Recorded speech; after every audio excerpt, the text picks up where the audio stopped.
I'm here today. Are you? Are you? You? At DPS, attendance is important about challenging all schools and improve their daily lives. So I ask again, we're here today. Are you? Are you? I came up with the DPS principals to talk about how their school represents the people they're named after. This episode, we have Charity Adams. Welcome. Hi, hello. Can you tell me a little bit about yourself? Charity Adams Early Academy for Girls. I have been in the district for 30 years and the principal at Charity for Services. Who is Charity Adams and what's important?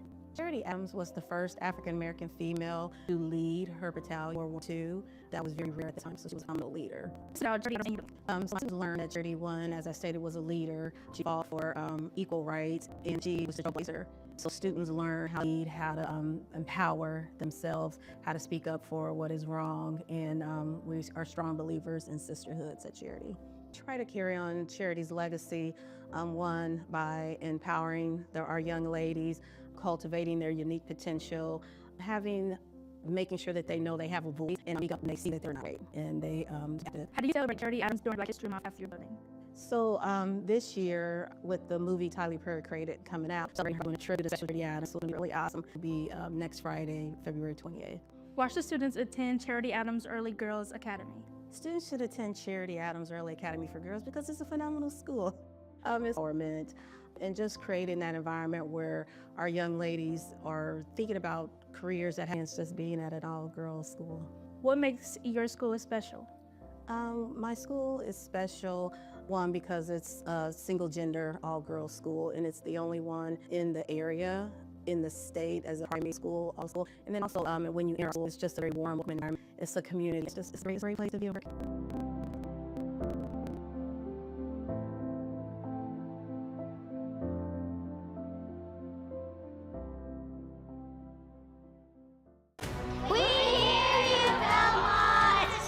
We hear your commitment to learning, and we're here to extend the challenge.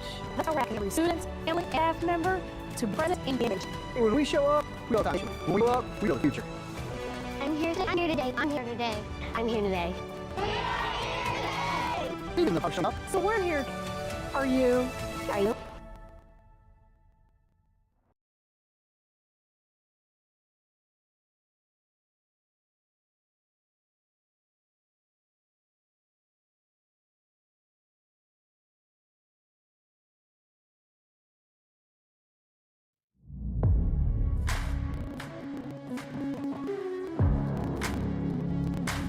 Right here next to them. TV right here next to them. Now everybody stand there. Good work. Get a break. All right, 1, 3. 1, 2, 3. 1, 2, 3.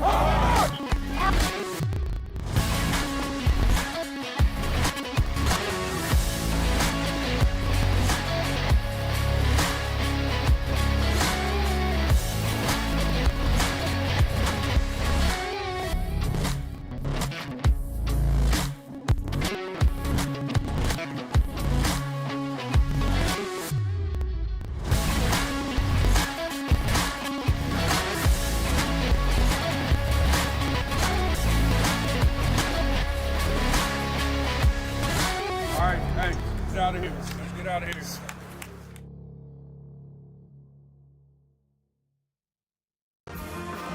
So today we're having an Old City Art Festival and have lots of music today. We have combined all of our schools together to make music performances all day today. We have choirs, bands, we have orchestras, and we're all here in schools. A lot of these come from school where their ensemble band or choir is really small. And it's scary to come out in front of people anyway, and especially when you're used to just a little small group in your classroom. They've been doing a great job. I think it's a great experience for them because we all adults, that we have to go and do things that maybe aren't in our comfort zones, but with this group, their peers, they feel a little bit safer. And hopefully after this experience, they can feed a fire and want to do it more and more.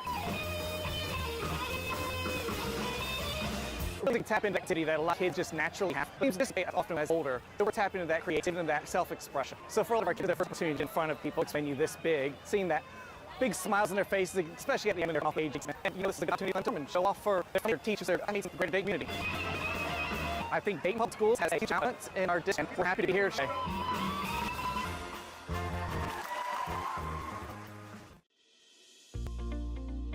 Hi, I'm Katie Philpott, preschool intervention specialist at Rosa Parks Early Learning Center.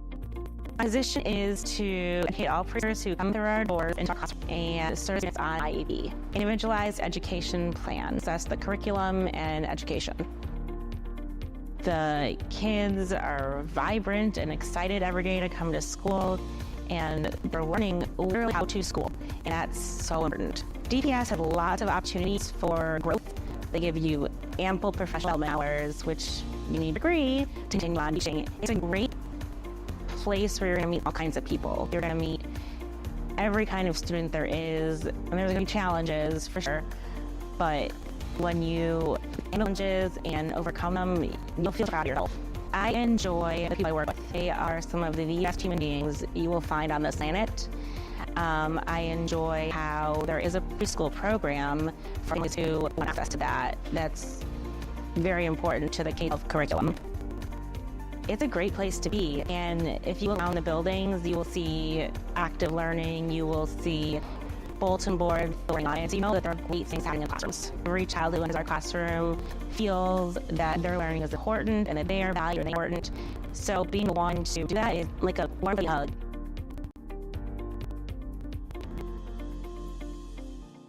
Hello, my name is Marley, and this school is called Rufus H. Montessori School, and the show you're watching is called Kindergarten. Okay, so what's your name? What's your name? Miriam. What's your name? Dutton? Yes. So, what's your favorite animal, Dad? And what's your favorite animal, man? I like elephants. What's your favorite animal? A lion. What's your favorite cartoon, Ashad? Cartoon? Yes. Alright, let's your favorite cartoon. Favorite. Spider-Man. Oh, wait. What's your favorite comic book, boy? What's your favorite book? Spider-Man. What's your favorite comic book? Daddy. Hey. That one. What's your favorite comic book? I have one. What's your favorite? I have. That's perfectly fine. I have a dinosaur one. Dinosaur? That's not a comic book. I don't like dinosaurs. What's your favorite book? If you don't have a comic book. No, it's a book. No, it's not a comic book. Okay. Spider-Man. What's your favorite book? Are you scared? No, you're scared. Is that the one that's there? No, that's not one right there with the bunny and the bear. Oh, that's my favorite. That's my favorite. Okay, let's outside everybody. So let's move on. Move on. Book? Why does it always have to be dinosaurs? Because I like dinosaurs. What's your favorite food? No, no. I first. No, yeah, I can think you choose. I know you ain't must to talk back to me, lady. Oh, I'm coming with you.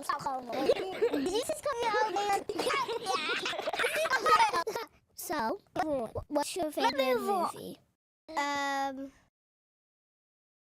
Spider-Man. Why were our dinosaurs? Movie. Wait, there's nothing. Because I like dinosaurs. That's true. Because I like dinosaurs. Dinosaurs is not a movie. Yes, it is. No, it isn't. Cameras. Thanks for watching. Make sure you subscribe.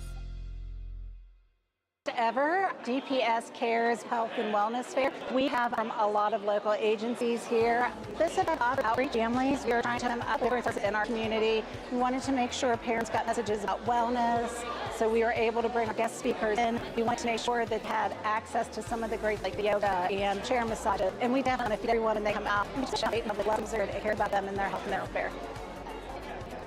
I think we're going to take home that it is okay to take care of yourself, and we have to take care of ourselves before we can take care of others. Ways that they can take care of themselves and ways they can take care of their families. All their faces are painted. They have great prizes. They're getting lots of good information. We have massage therapists come in.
now call to order this April 15th business meeting. Madam Treasurer, may we have a roll call? President Goodwin. Here. Dr. Bates. Mr. Lacy. Here. Mr. Smith. Present. Now. Present, and let it be noted, I have to leave at 7 for my son's child, and I will be back when that is finished, so I leave. Mr. Walker. He will be here right today. Ms. Wick. Present. He is at it. Okay. For the Pledge of Allegiance.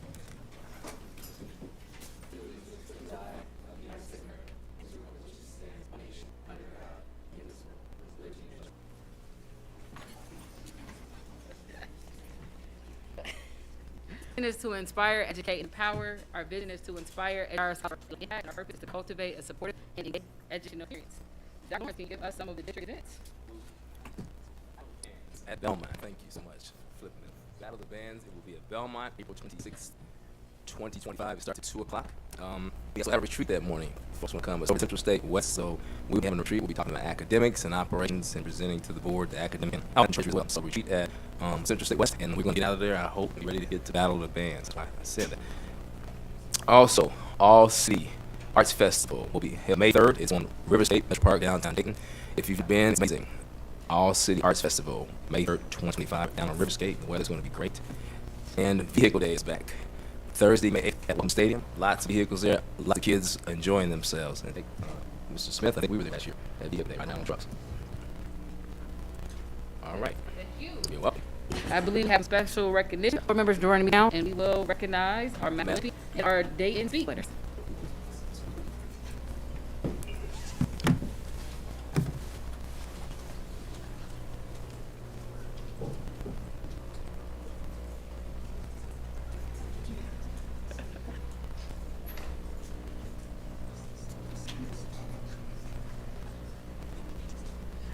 All right, good evening. Goodwine, Vice President Bailey, board members, Superintendent Dr. Lauren, Treasurer Braha.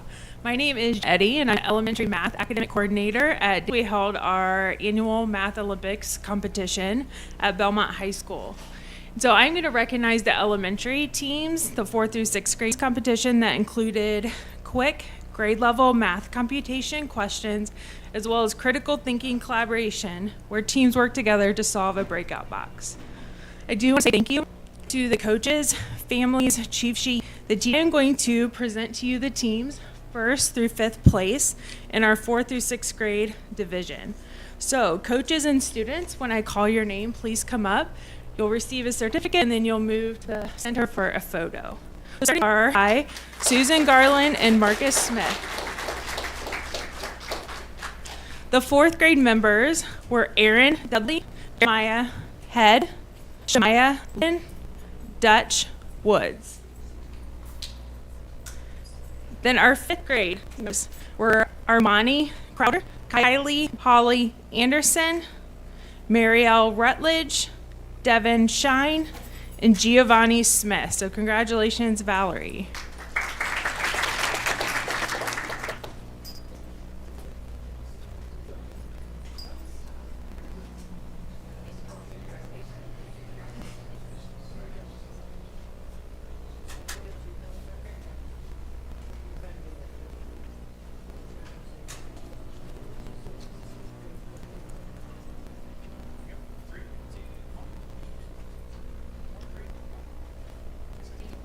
We have Valerie. All right, now for our 4th place team was Tree, coached by Caleb, Megan Lovett, and William Waters. The 4th grade members are Jair Lard, Charles Donald, Ruth Jackson, Charles Robinson. 5th grade team members, Shakina Mobalo, Micah Smith Ivory, Darian Hooter, J.R. Sheffield, Autumn Roush, and Meyer Sims. Congratulations.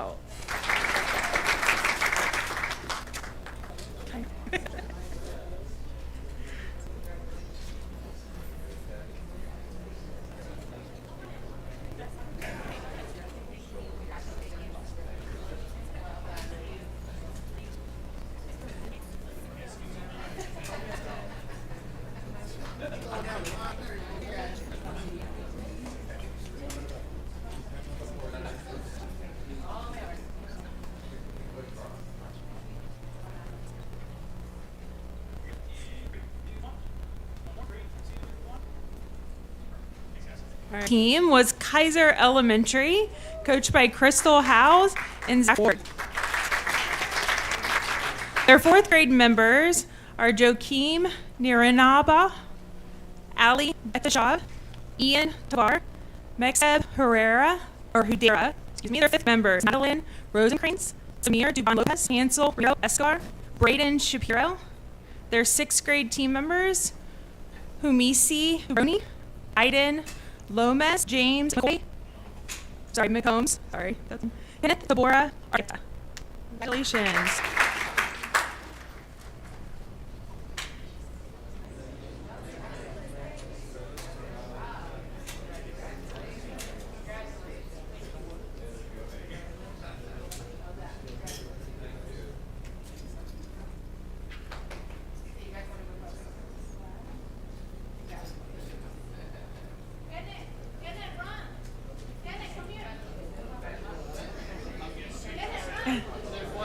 One more is coming, so hold the photo.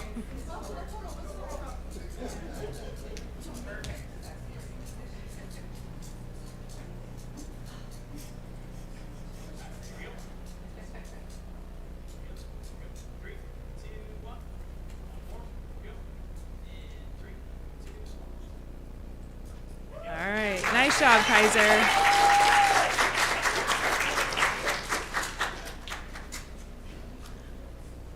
Our second place team was Eastmont Elementary, coached by Amy Gray and Michael Vantine. Their fourth grade team members are Bella Leon Marsicle, Lily Davis, and Alex Bobbitt. Their fifth grade team members are Bodie Walker, Moses Rodriguez Espinoza, Colton Rearing, and their sixth grade members are Brock Holt, Ella Schmidt, Serenity Delton, and Layla Brooks. Congratulations, Eastmont.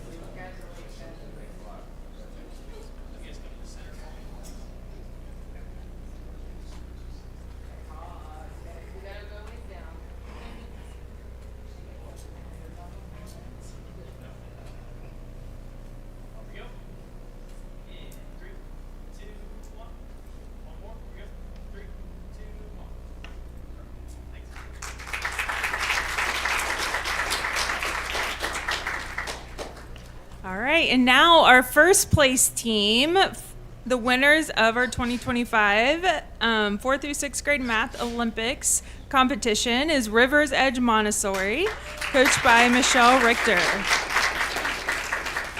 Their teammates, the 4th grade members, Elvin Craig, Joshua Knowles, Killian Northcutt, Kaya Bowler-Dye. Their 5th grade members, Remington Pearson, Xavier Williams, and Dorothy Kleinholt. Their 6th grade team members, Liam Mathis and Quinn Simon. Congratulations.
Nice job, Rivers Edge.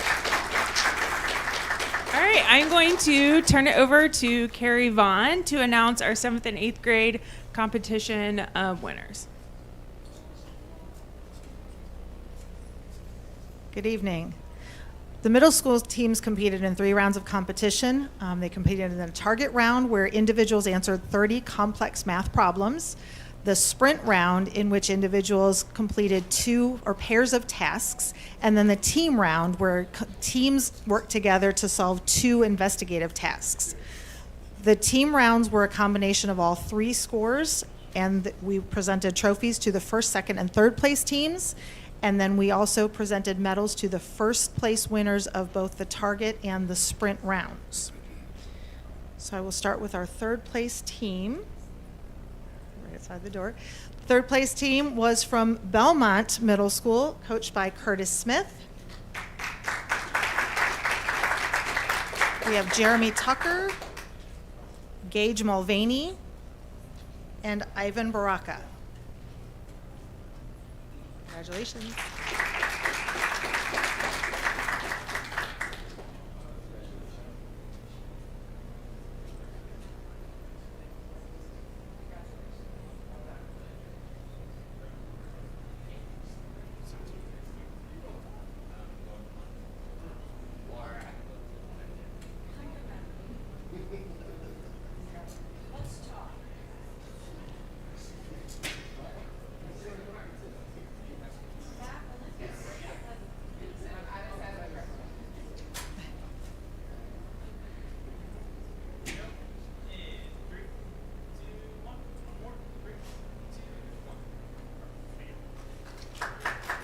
Congratulations.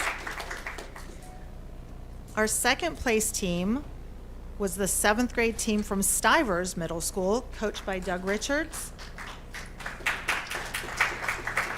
We have Xander Troidel, Julia Rutledge, and Devin Maxwell, and Ariana Lombez.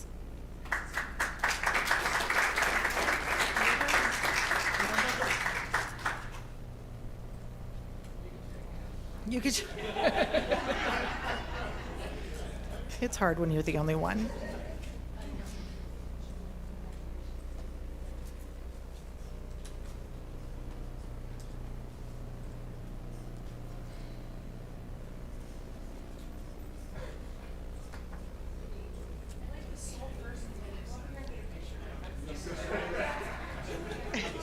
Poor Julia.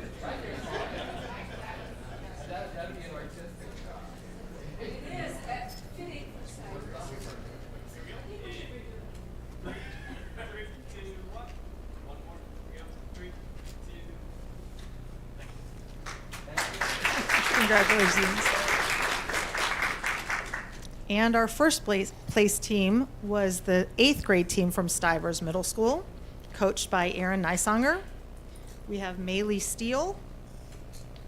We have Eva Wilson, Brooklyn Cray, and Elise Jeffries.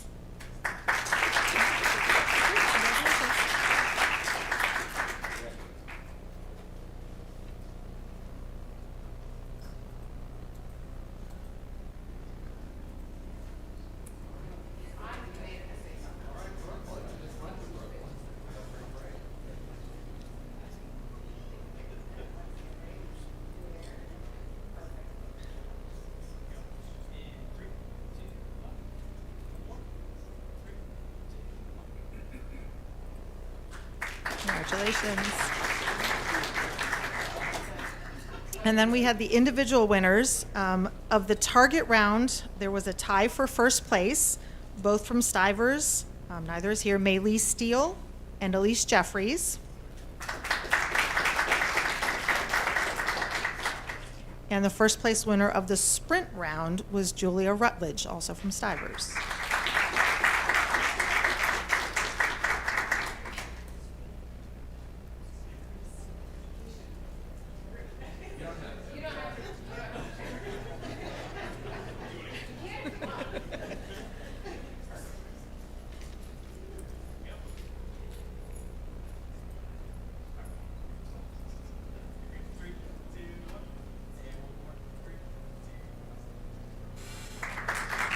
you.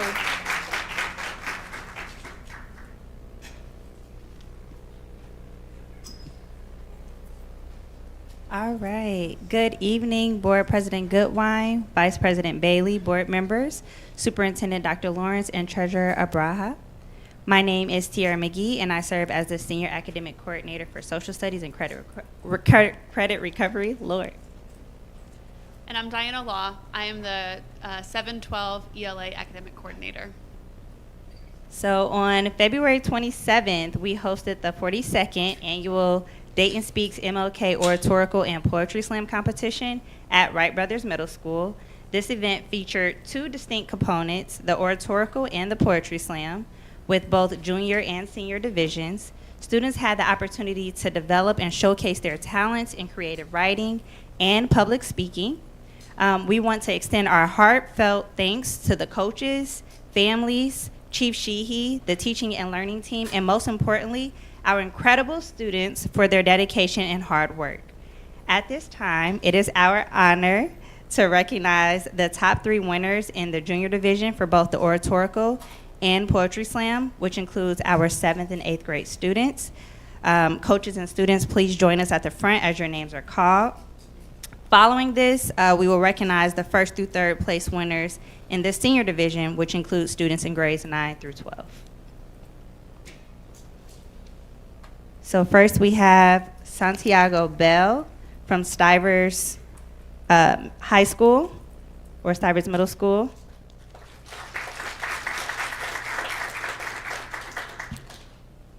In 2nd place in the MLK Oratorical Contest, we have David Rogers Jr. from Wagaman Middle School.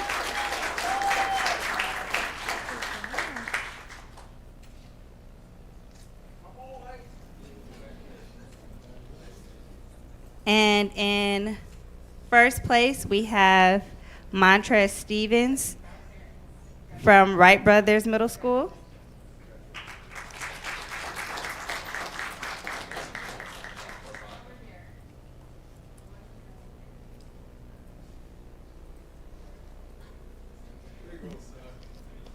Then in our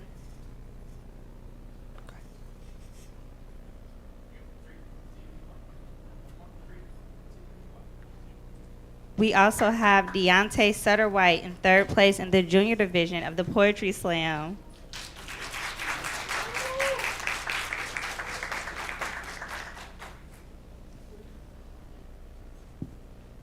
I'm sorry.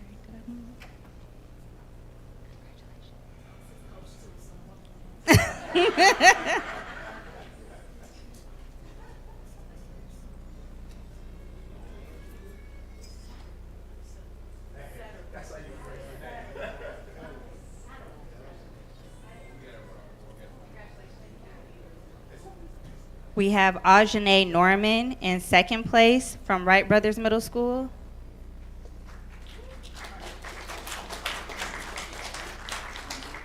And then Trinity Bird and Zoe Ruiz from Stivers Middle School.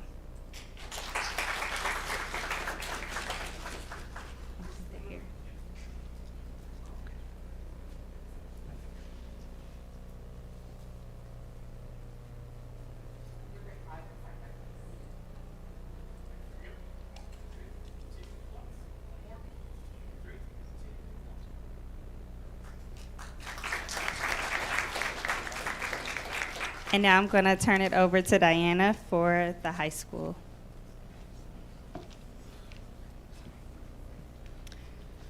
For the MLK Oratorical Senior Division, in 3rd place was Albert Powell from Paul Lawrence Dunbar High School.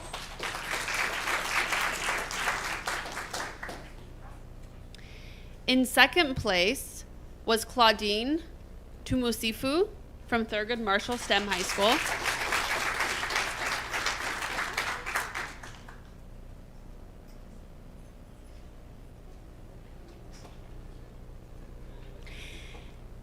And winning 1st place was Nevaeh Woods from David H. Ponance CTC.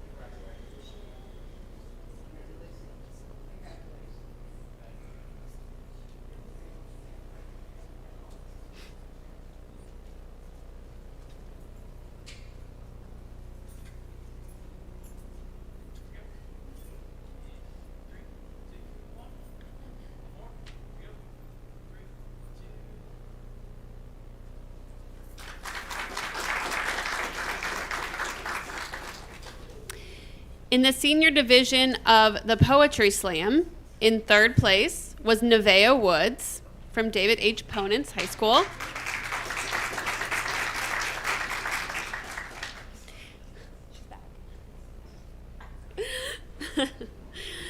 In second place was Tatiana Wilbur from Thurgood Marshall STEM High School. And in first place from Stivers High School, Maria Wisnant and Vincent Shipman.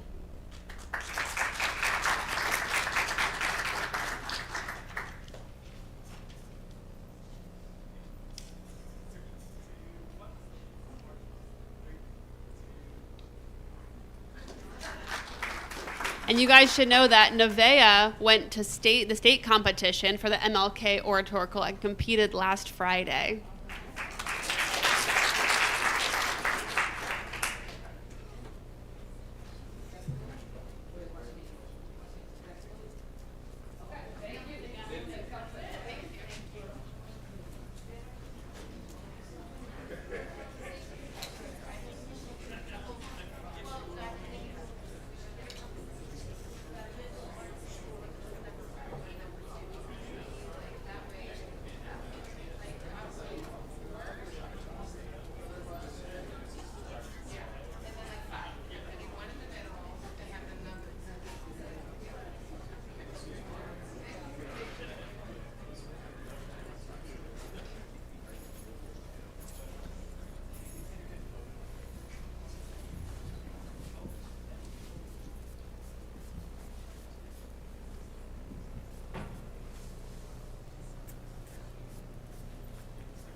Waiting on Mr. Walker.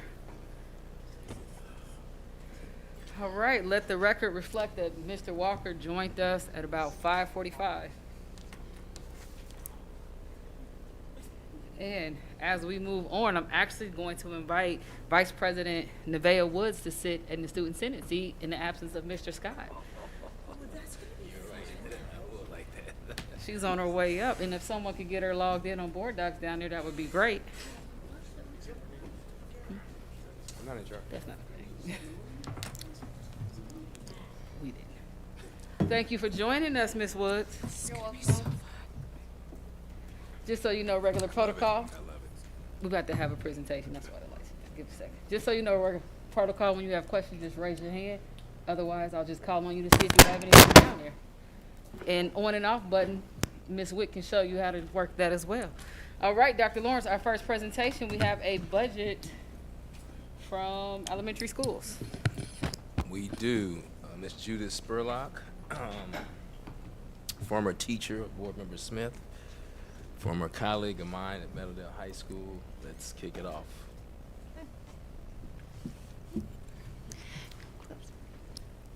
Okay, good evening.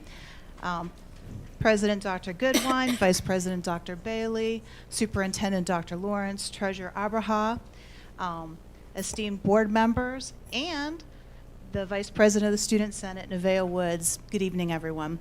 I'm here to present our proposed budget for the 2025-26 school year. On this slide that you can see is our requested budget with 451 staff members, and I'm representing all of our elementary buildings and international school in my numbers, with a total salary of just over $44 million and non-payroll of $280,000. Last year, well, this school year, we had 411 full-time staff members, a salary of just over $39 million, and a total non-payroll of just over $100,000. So we have an increase of 40 full-time equivalent staff members, salaries 4.9, and a reduction of non-payroll by $28,000.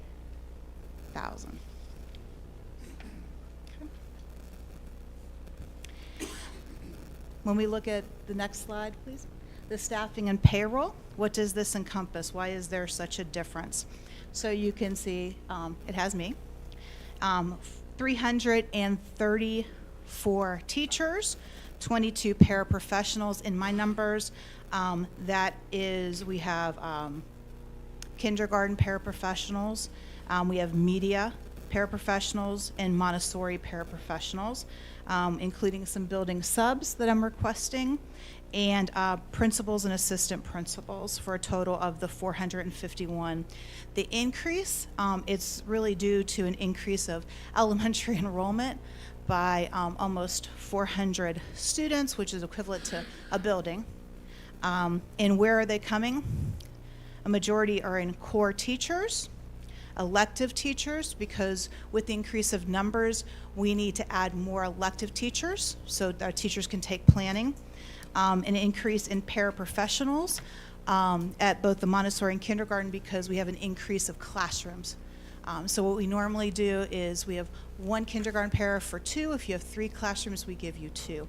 And if you are extremely over our caps, we might need to add a couple extras to support. We are also looking for additional support for our teachers in our buildings and for our students to really be able to engage our students in learning. Not in these numbers, but I did want to mention that we are adding additional school counselors and social workers, one for every building, depending on the need of that building that we're grant funding that, because we definitely see that there's a need for that at our elementary buildings. We've been fighting that, requesting that for a number of years, and this is finally coming to fruition. So I wanted to mention it, guys, because it's really important for our elementary buildings. When you look at our non-payroll requests, we have purchase services. Can you go to the next slide? I'm sorry. We have the budget, and that's actually a reduction of about just over $12,000. And including that is professional development for administrators and teachers. We did put some teachers in that PD because sometimes we need that, so I just want to make sure you have that. Principal evaluation certification, so that's for OTES, OPES, and our school counselors. Certification, because we need that in order to evaluate understanding the standards. Mileage and travel, consultants for PD, and our neighborhood school centers. If you can go to the next slide. So this proposed elementary education budget request is vital to supporting the high quality learning environment at our elementaries, and it directly contributes to our students to direct input with staff working with our students and for our student success, which is our focus. That's our through line, is student learning, student achievement, and student growth, and thus our organization success. So the investment will support our elementaries and district-wide schools infrastructures to enhance the learning experience, support our administrators and teachers' development and program to ensure high standards of instruction, expanding opportunities to promote that well-rounded student growth, which is necessary. And that is what I have to present. Any questions? Thank you. Mr. Lacey looks like he's anxious to go, so the floor is yours, Mr. Lacey. So how many schools are we talking about? It is, 17. Okay. So that's generally one. It's generally one principal and one assistant principal for each school. Yes. Okay, and then is some of the it's some of the increases due to ESSERs, or is this just an increase of no? All these increases in numbers are just due to needs. Yes. Okay. Okay, that's all I have right now. Thank you. Ms. Wick. Thank you for the presentation. I'm wondering, I know that the resource pool continues to be more shallow wherever we go. It's harder and harder to find, fill positions. Are we broadening our lens and perspective as to what these subs or some of these positions can look like? I know we have a lot of retired people in the community that oftentimes want to talk about volunteering, but would come in and serve as adjuncts. And are we doing any work around that? I just have a question. Thanks. So we actually had a meeting today with Human Resources and actually our president of our DEA union, talking about the predictions of staff leaving and really trying to ensure that we have high quality teachers in this position. I am so excited to say that for the interviews that I'm actually conducting right now with our principals and our teams for the school counselors and social workers, we had well over 35 licensed candidates all attempting to come for our positions, which are 16. So we are very happy with the candidate pool, and we have a lot of options, and I'm hoping that that will continue to lead to our teaching positions as well.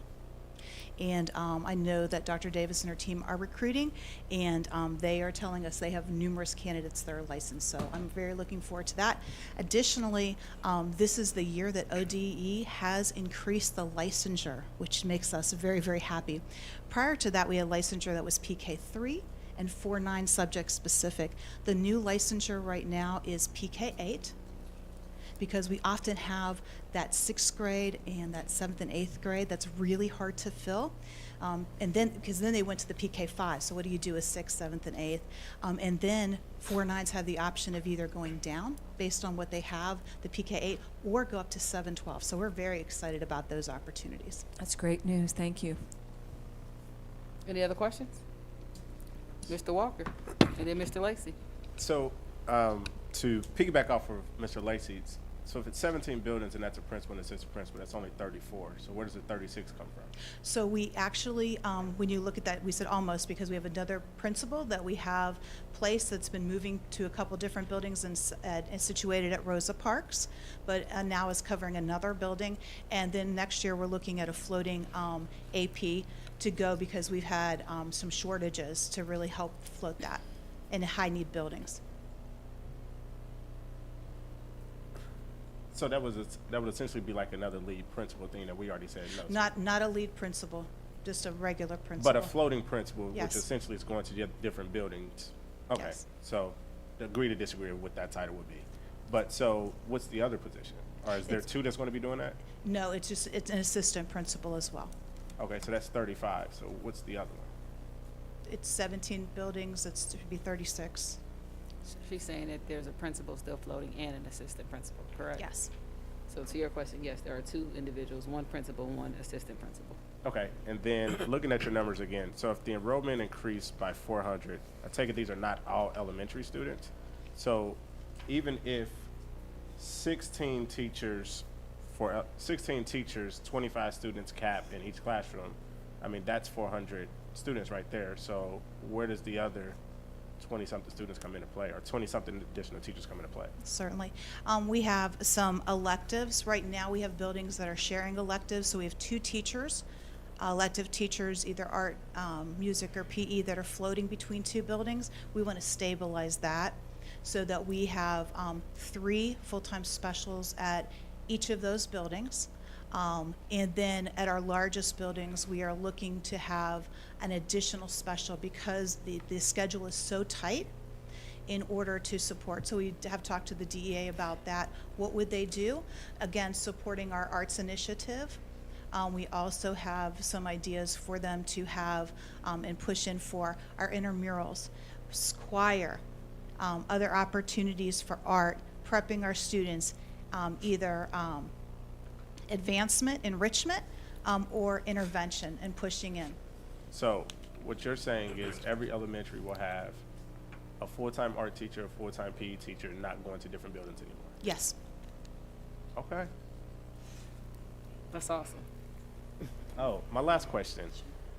The building sub, is that looking at each building getting one building sub or two building subs? And then Dr. Lawrence, my request for you would be, I did not see this same breakdown for building subs for the high school presentation. So if we can get an update on if that same thing would apply there, because I know that they struggle with building subs as well. Absolutely.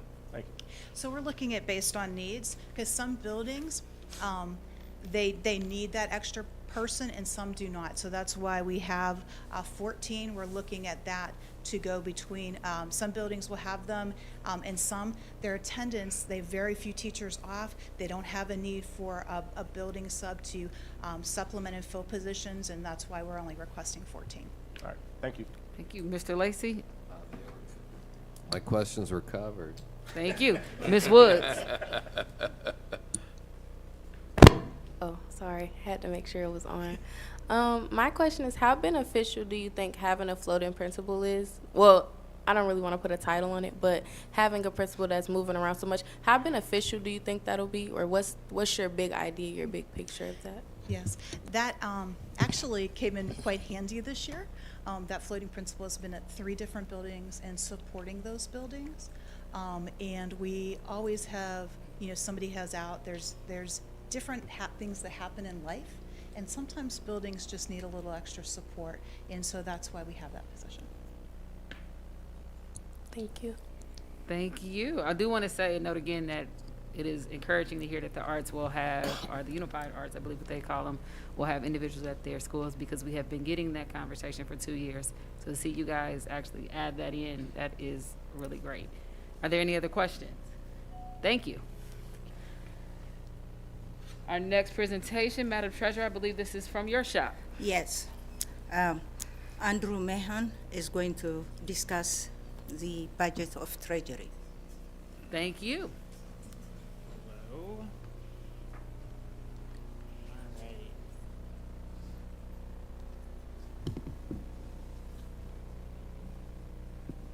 Here we go. So all the formats kind of look all the same, so I'll go pretty quickly through this here. Starting off with the budget overview for Treasury. Not much is changing in way of like staffing. If you'll notice a decrease in salary, which I'll talk about in the next slide. And then non-payroll, quite a substantial increase, which we'll go over on the actual like non-payroll slide. So if you want to flip to the payroll slide. So we're not changing any FTEs. It's pretty much all the same as this year. No new positions, kind of broken down by like each department within Treasury. You'll see a major decrease in terms of like actual salary and benefit amount. And that's really just due to better estimation with our SERS pickup this year versus last year when it was still kind of being decided on. Then for non-payroll, if you want to switch to the next slide. So our overall like increase in the request is really due to the transfers and advances line, which isn't really like an operating expense. It's just our transfers to like our permanent improvement fund for stuff like capital projects, Challenger Center, and then debt service payments that we pay on about 03. So we're estimating to transfer around 22.2 million for all of that, which is why you see such a substantial increase there. Purchase services and dues and fees and others decreased pretty substantially. It's really just due to bringing down, getting our budget in line with how we're actually spending year over year, essentially better estimating how much we're actually spending versus budgeting.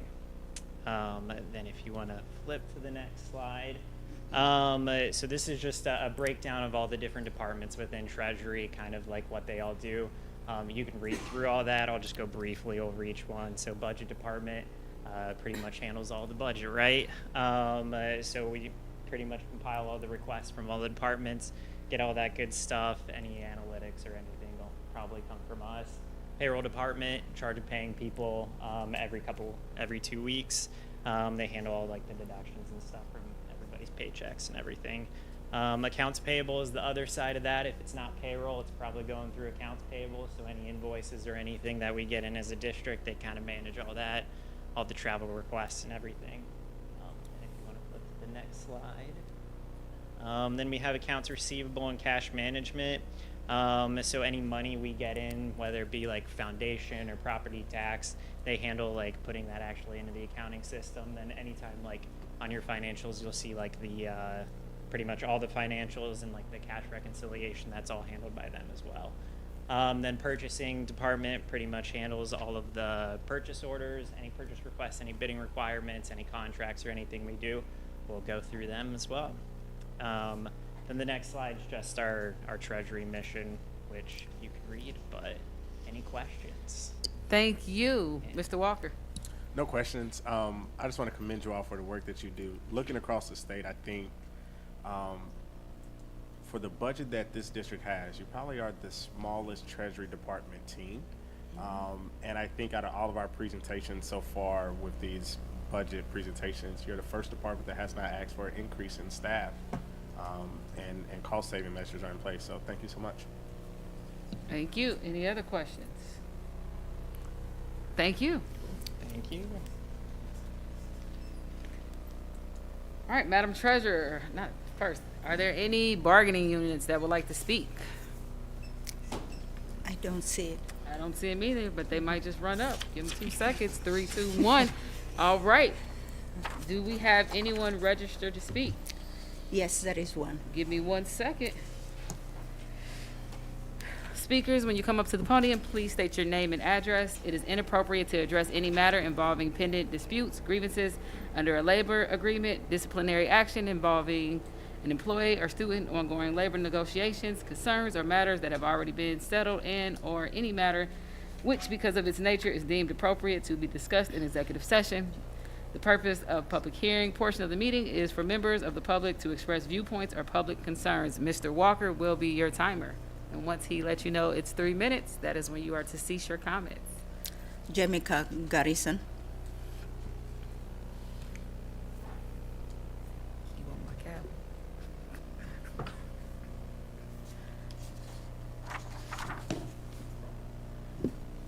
Thank you. My name is Jamaica Garrison, 531 Belmonte Park North, Dayton, Ohio, 45405. Floor is yours. All right, thank you. Good evening, President Dr. Goodwine, Vice President Bailey, Superintendent Lawrence, and team. First, I just want to offer my heartfelt condolences for the loss of the Paul Lawrence Dunbar Wolverine, Mr. Alfred Hale, and condolences to his family. It was very heartbreaking to hear, as I am a mother of 2 teenage boys, 15 and 17. And to hear about that incident at the hub was an unfortunate thing to hear. So I'm just here to really encourage you guys more than anything. I think a lot of times, the community, we're trying to look for somebody to blame, but there's not always a place to blame. Really, we have to look at ourselves because we are the village, the community, and that includes me, Jamaica Garrison, as a resident, as a mother, as somebody born and raised in Dayton, as somebody who graduated from Dayton Public Schools and who's still here supporting Dayton Public School students. I want to start with a definition of the word love. Love is an intense feeling of deep affection, a great interest and pleasure in. And then I want to define the word care, the provision of what is necessary for the health, welfare, maintenance, and protection of someone or something. And a lot of our children lack those 2 things. From guardians, from parents, from teachers, from principals, from leadership, from politicians, from everybody that they come in contact with. And if we want our youth and our children to be successful, they have to have first love, and care. And they have to have individuals with the right heart posture. When I think about my upbringing, my single mother, she was a construction skilled trades worker. My dad in and out of prison. My mom didn't come to parent meetings. She didn't come to activities and sporting activities, and I graduated from the Paul Lawrence Dunbar as the most athletic because the community raised me. Linden Center, Princeton Center, Westwood Center, Dakota Center, all of these centers that we don't even hardly have anymore. My coaches, my teachers, they were the ones who motivated me, my peers, my teammates, you know, my neighbors. Neighborhood Watch was a thing. You know, our neighborhoods and our blocks were filled with people who cared about us. When the street lights came on, we went looking. People told us, get in the house. They didn't ask for permission. 30 seconds. And so I just want to encourage you guys to remember, we haven't been here before, but we used to be a lot better, and it's going to take collaboration. So I hope that you guys reach across the aisles, the various aisles that are out there, City of Dayton, all that good stuff, whoever, because we need to fight for our youth. This is a call to action, and I'm here to serve and help in any capacity. Thank you. Thank you. That was our only speaker? Yes. All right. Dr. Lawrence, your first recommendation. Ms. Shee, would you get her number for us? Thanks. Thank you, Dr. Goodwine. Our first recommendation, I recommend the approval of the following administrative appointments. Dr. Goodwine, if I may. Let a motion come first. Let a motion come first. That's what I was about to do, my motion. Okay, go ahead. Motion to take A through F together. What? I do this to you all the time. Don't act like it's something new. No, not all of them. You do some more. Oh, you got something. Second. All right, it's moved by Mr. Walker and second by Ms. Wick. Are there any questions on the motion? Can I separate A2 out for a separate vote? And then, Dr. Lawrence, I mean, just to point out on C3. C3 is from July of 2024, and we're just now getting it today. I believe someone is here to speak on that, actually. I'm not sure who it is, but someone should be here to speak on that.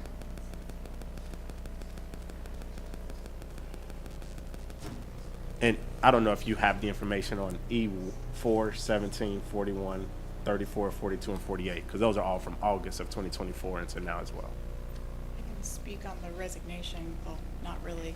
That actually predates my time and Dr. Davis's time in Human Resources. That resignation went to Dr. Jones in July of 2024, so he will have to speak on that topic. Come on up.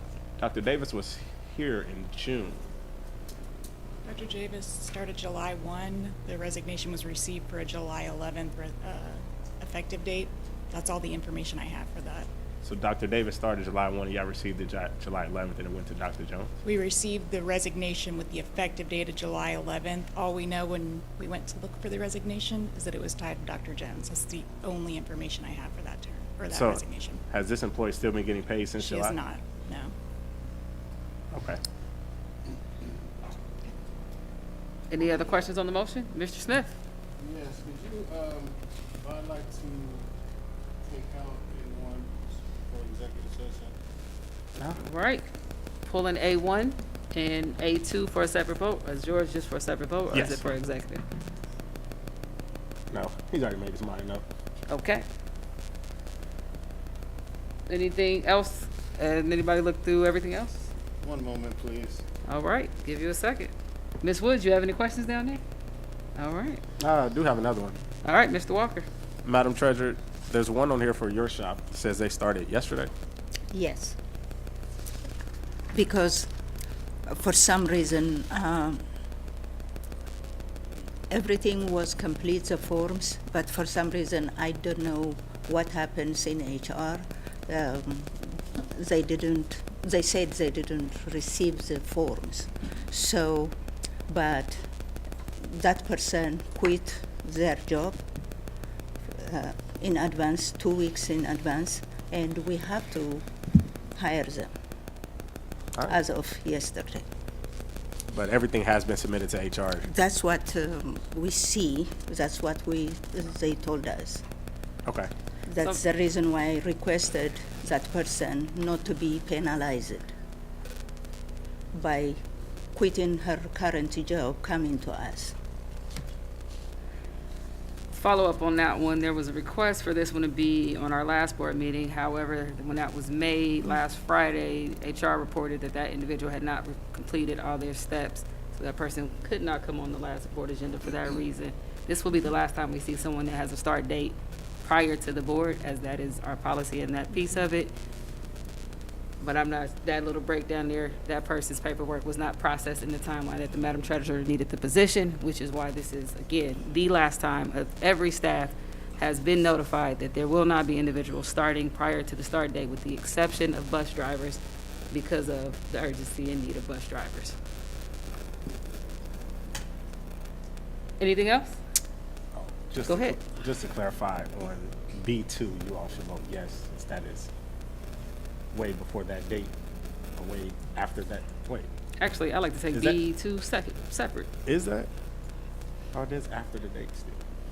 Actually, no, that's fine. I mean, this is not a after. Ah, okay. It's not, is that, actually, Ms. Mickey, is that noted correctly? There is no B2, actually. Where do you see B2? B1? Oh, B1. You know what I meant. You saw the Okay, one so person. no, never mind, Ms. Mickey, we're fine. All right, so we are voting on everything except for A1 and A2, and we will be voting on A2 separately, and we will be voting on A1 possibly after executive session. Madam Treasurer, may we have a vote? President Goodwin, Yes. Dr. Bailey, Yes. Mr. Lacey, Yes. Mr. Smith, Yes. Ms. Reinhardt, Yes. Mr. Walker, Yes. Ms. Wick, Yes. 7 yeses. Ms. Woods, don't forget Ms. Woods. Oh, Yes. okay. Yes, okay, thank you. 8 yeses. Thank you. Now we are voting on A2.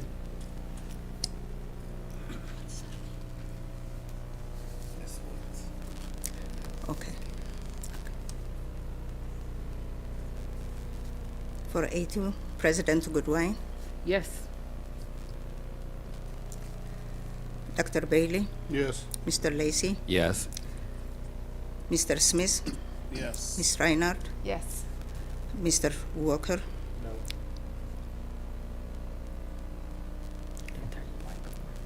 No. Ms. Wick, Yes. Ms. Wood, Yes. 7 yeses, 1 no. Thank you. We are at 7A. Your first recommendation, Dr. Lawrence?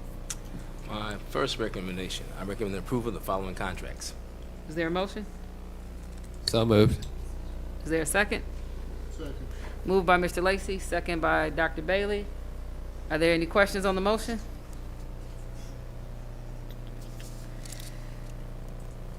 All right, seeing none, I will make a comment. I did get to see AJ Brown's cafeteria today, and it is phenomenal. It's a great design. If you go in there, I took some pictures, so I'm gonna post it later. But if you go in there, you can just really see how that energy is really enhanced by that side of the cafeteria. I will say on the other side, maybe we should put up some artwork or something. It's a little plain when you just turn around. It's not as exciting. Got to look one direction.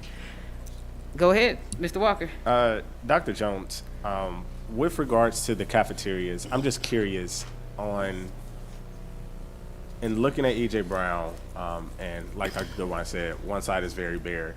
With our high schools, a lot of the class photos are in the cafeteria. So what's the plan with that area and those items? At the middle school level or the high school? High school level. I'll have to get with Amber. They're actually going through the design process right now. Can you put the mic up a little bit? I'll have to get with Ms. Whitmire. They're actually going through the design process right now. I know at Thurgood, the graduation pictures wraps around the entire cafeteria. Dunbar, most of those pictures are out in the hallway, so it'll differ by building, but we'll definitely pay very close attention to the design build of those cafeterias with pictures around the cafeteria. Yeah, I think that was like what I was really seen was Dunbar. A lot of their class photos are right there at the top, and then even with Thurgood Marshall. So if we can just, with the RFQ or RFP for that, to look at that piece on where that would now be housed at in the buildings. Most definitely. Thank you. Madam Treasurer, may we have a vote? President Goodwin, Yes. Dr. Bailey, Yes. Mr. Lacey, Yes. Mr. Smith, Yes. Ms. Reinhardt, Yes. Mr. Walker, Yes. Ms. Wick, Yes. Ms. Wood. Yes, it's Woods with a S. Woods, okay. 8 yeses. Thank you. Your next recommendation? I recommend the approval of the following consulting contracts. So moved. Second. So moved. Moved by Mr. Lacey, second by Ms. Witt. Any questions on the motion? You good? Just want to make sure. All right, may we have a vote? President Goodwin, Yes.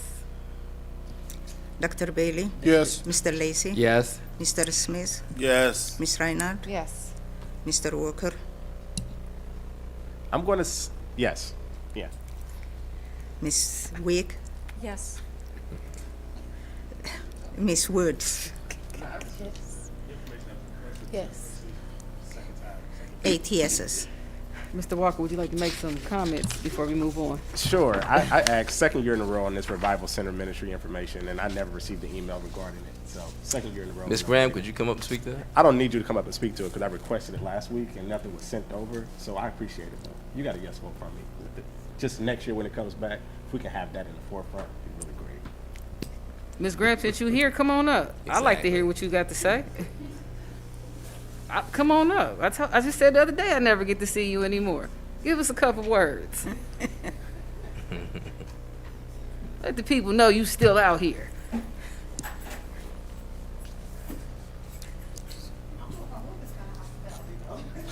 Oh, man. Whoa, whoa, whoa, whoa. There you go. Rough out here. You know it's all love in this It building. was. We had this same conversation last year when you came and presented on the same project. What do you want to know? What- Well, we do have a lot of information. You want to know about the GEAR program or the 21st Century program? Because Revival Center Ministries provide a lot of services for their students. So I was more interested in the contract that we awarded them last year to do the same program at International. What was the data behind that? Was it successful, a model? How did our homeless population take the program and things like that? What resources was allocated to them for it? All of that information. Well, the resources, well, let me put it to you like this. It was a two-part program. Our teachers provided the instructional side, which was the literacy. And then what Revival Center Ministry provide for them is the enrichment pieces, the life skills. So there was not in the enrichment. So what they provide is those experiences that our students experiencing homelessness would not get otherwise. So like, for instance, let's see. So I do have some information for you. It just wasn't emailed. So, and I have it over there too. So for their proposal for what they are doing this year, they are doing a number of things that provide students with their life skills, experiences. And what she does is she works with the children to give them like guitar lessons, boxing, while on the fly. She has different experiences every week. It's a different thing. They experiences with, I need to put my glasses on so I can read because this doesn't help. So it's this fitness, social and emotional learning, music and studio, entrepreneurial leadership, arts and crafts, STEM activities, and positive youth development. So these are the enrichment pieces, not the academic pieces for them. We do that in the morning, and the reason for that, well, from 9 to 12:30. Because we want to give them enrichment pieces and things that they wouldn't have during the summer like other students would be, because most of our students are sitting in a shelter, so we make sure that it's all day. And we want to give these experiences to them, to give them the life skills, the enrichment, the items that make them have a more fulfilling life. Last year, it was interesting that the kids went to the zoo. The most important part for them, or the most exciting part for them, was actually being on the highway for the first time. So those are the experiences that we try to give these students, because most of the students, if not all of them, because we do open up the GEAR program for at-risk students, but the priority goes to our students that are experiencing homelessness. So we give them these, all these experiences and things to do that they would not have, that If they were any of our other summer programs, they're there half day and then they go home. Our students in McKinney-Vento, their homes may be a shelter. Their homes may be their car. Their homes may be living with somebody else. Their homes may be, living on the street. So we try to fill their day with the academics and then have some fun activities in the afternoon and give them those skills that make them more successful in life that is enriching their academics. Now, what data do we have to support that? We really don't, because that's not the part that we are evaluating. What we're evaluating with curriculum and instruction is how they are succeeding academically. And so that's the morning part of the day. So I'm not sure. So we can give you data about how they have succeeded during the summer program, but I don't know how much I can actually say that what Revival has provided to them, since it's enrichment and life skills, has attributed to that.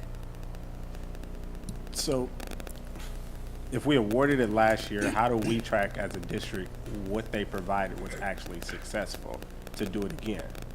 Well, what we do is we do reach out to other providers, because what we're doing, we're trying to make sure that we're giving them these experiences.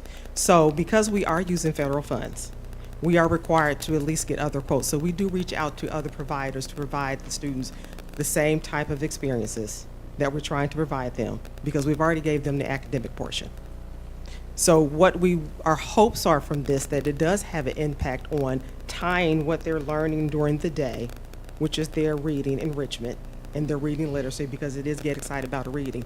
So the activities that they're being provided is bringing some of the things that they're reading to life, because now they're getting those hands-on experiences and putting it together. So our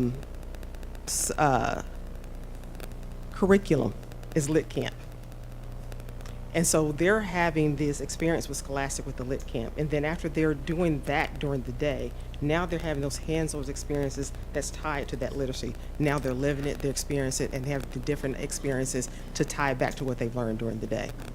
So there is some cohesiveness when you think about that. Now they're living through what they've worked through. And we're hopeful that some of the activities is lived experiences for them. So the parents don't get a survey about the activities that children are doing either? Not currently.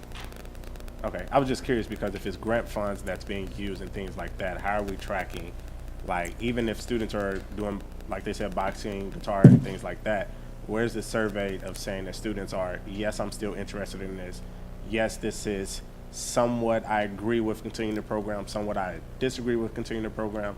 Like, that's the data. Again, this is the second year that the same organization has received dollars for this program, but I just don't see any backup to say it has worked and our students are interested in it. And that's fine. And what we can do, we can actually get that data for this year. Since you're requesting it, we can specifically do that. However, what we did put in our grant application, because these are from our McKinney-Vento subgrant, and last year was the ARP homeless money paying for this. These are what we said, that we would enhance social and emotional well-being to address stress, anxiety, and trauma that the students may be experiencing. So that is what this is doing, because it's giving them some of that time to let off some of that stress that they would experience if they were spending this time during the summer in a shelter, on the street, in a car, in a hotel, doubled up with somebody. So this is giving them that time to release some of that stress, get rid of some of that trauma, and have some normalcy during the time that they're in the summer program. Okay, thank you. Mm-hmm. Let me ask you a follow-up question. Oh, yes. Now. For this report out period, so this program ends July 11th, according to yes here. Okay, so at our August meeting, would you be able to present out data of the surveys that Mr. Walker is requesting on, because I'm imagining that you guys are going to ask them before the program is over, some of their experience on that survey data of the children in the program. We sure can. Correct? So we can, Ms. Kidd, can you just add that to our August meeting to have a follow-up on this specific program, so we can have that? Now we got timelines of what we're going to commit to find out how this Absolutely. year went. All right. No, I appreciate that. I like dates and deadlines. Hey, that way everybody knows what's going on. We good do. To go. All right. Thank you. Thank Any you. other questions for Ms. Graham before she leaves the podium? I do have handouts for you. Since I've made them, I'm going to make sure you get them. So I'm going to give them to Sharice and Madam Leslie. Treasurer. Just hand it to Madam Treasurer? Okay. Yep. Thanks. Thank you. Thank you. All right, Dr. Lawrence, your next recommendation. I recommend approval of the following memorandum of understanding. NJROTC. Moved by Mr. Walker. Is there a Second. Second by Mr. Lacy. Any questions? Seeing none, may we have a vote? President Goodwin, Yes. Dr. Bailey, Yes. Mr. Lacy, Yes. Mr. Smith, Yes. Ms. Reinhardt, Yes. Mr. Walker, Yes. Ms. Wick, Yes. and Ms. Woods. Yes. Yes. 8 yeses. Ms. Woods, you got to be confident down there with your vote. Can't be squeaking. I hope she wasn't like that up on doing her poetry. Hey, man, I right. wasn't. I wasn't. Number one, first place and third place winner down there. Throat just a little sore, you know. I was just giving out speeches all week and stuff.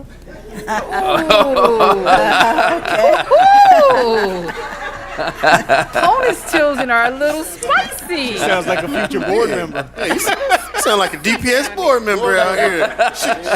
Future board member. Somebody been watching the show. All right, Dr. Lawrence, your next recommendation. Before I make the recommendation, I'd like to ask Ms. Allen, President and CEO of the Boys and Girls Club, to come on up. She did. Hey, would you just like to talk a little, first of all, how are you? I'm doing well, sir. How are you? Good. Good. Hey, would you like to talk a little bit about the Boys and Girls Club, what you do, and how this MOU kind of fits into some of the long-term planning that we've talked about? Absolutely. Thank you, Dr. Lawrence, President Goodwine, Vice President Bailey, all board members. Again, Crystal Allen, President and CEO of Boys and Girls Clubs of Dayton. I've been in my role almost 3 years now, and we are very committed to supporting the students in this district. I am not new to Boys and Girls Clubs. I come with 15 years of experience from Boys and Girls Clubs of Greater Cincinnati, and my role is to elevate the work that you do every single day in providing young people with opportunities to have great outcomes. And so over the last 3 years, we've really moved Boys and Girls Club from being a swimming gym to true youth development. So every single day, our club members participate in 45 minutes of academic enrichment. It is required. If they do not have homework, we provide academic assistance. We also do academic intervention in partnership with Sinclair and EDGE to ensure that they are moving forward. And there, again, we're enhancing what happens during the school day. They also participate in 45 minutes of physical movement every single day. I often say we're not interested in creating athletes, but we want them to know what happens to their beautiful brains when they move their bodies. We also serve a snack and a hot, nutritious dinner every single night. We also ensure they participate in at least 45 minutes of civic engagement, community service projects every single week, and also STEM-related activities every single day in conjunction with 45 minutes minimum of life and workforce readiness training. As many of you may know, our building was built in 1968. It has and needs a lot of work. And so over the last few years, we have really banded together as a community to make the decision that our community and our young people deserve to build a brand new Boys and Girls Club in that space of where we are. It is a $16 million project. We, to date, have secured $12.2 million to build this brand new club, and we are hoping to break ground in late summer, early fall for a 14-month project. In my experience across the state and nationally, even with Boys and Girls Clubs, in order for a Boys and Girls Club organization to be successful, we have to have a very strong partnership with the school district and with the caregivers. And so during this time, we do not want to disrupt services, so we are asking the board, the district, to consider a temporary location during the time of our construction. One, to ensure that we don't disrupt services, but also to demonstrate to the community that the school-based model in Boys and Girls Clubs works. Boys and Girls Clubs of America has the largest footprint in the world in youth development. There's no one in the world that has a larger footprint than Boys and Girls Clubs. We have more than 6,000 clubs across the country. 75% of those are in schools. 25% of those are brick and mortar buildings. The students are there, the teachers are there, the resources are there in the schools, and we just want to enhance, again, the great work that you do every single day. I do want to highlight our new facility will be a 37,000 square foot facility, which will include 5,000 square feet of traditional office space, 25,000 square feet of traditional club space, and a 7,000 square foot life and workforce readiness center. So our young people will be able to participate in 5 career industry pathways that very much align with what the district is doing. We know the great work that you are doing to provide those opportunities for young people.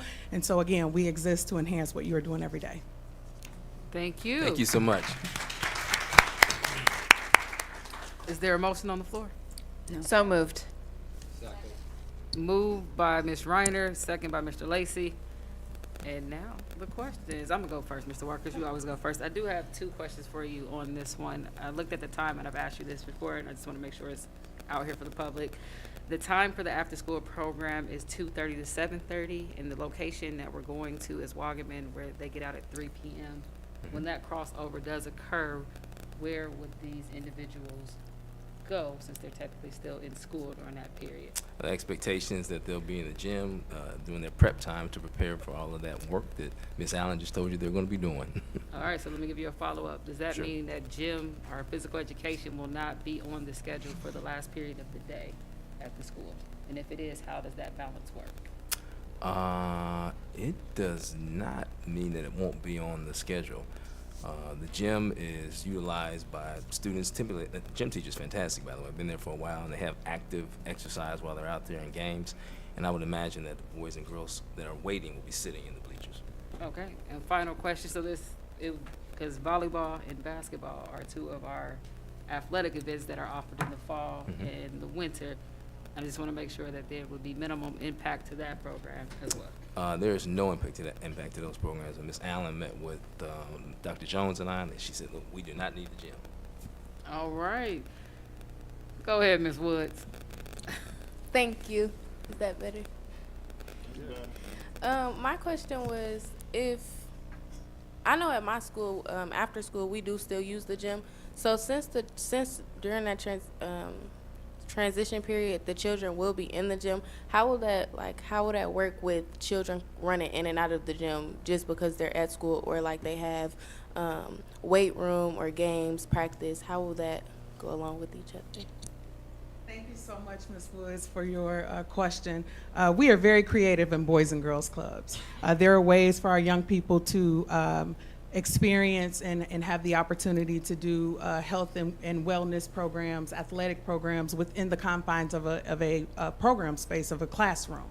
And so the times that the gym is available, we'd love to be in there, but our staff is prepared to offer alternate activities that do not necessarily need the gym. Thank you. Thank you. Mr. Smith? Yes, first for Dr. Jones. With this proposal, does this impact any of your forecasted needs for Wagaman as it comes to any grounds or building work, custodial crew, things like that? We'll have to make some slight modifications. There are 3 classrooms that have been identified. They're confined in the same area of the building, and so we'll just work around where they are. Okay, appreciate that. Mr. Walker? Yes, thank you. So,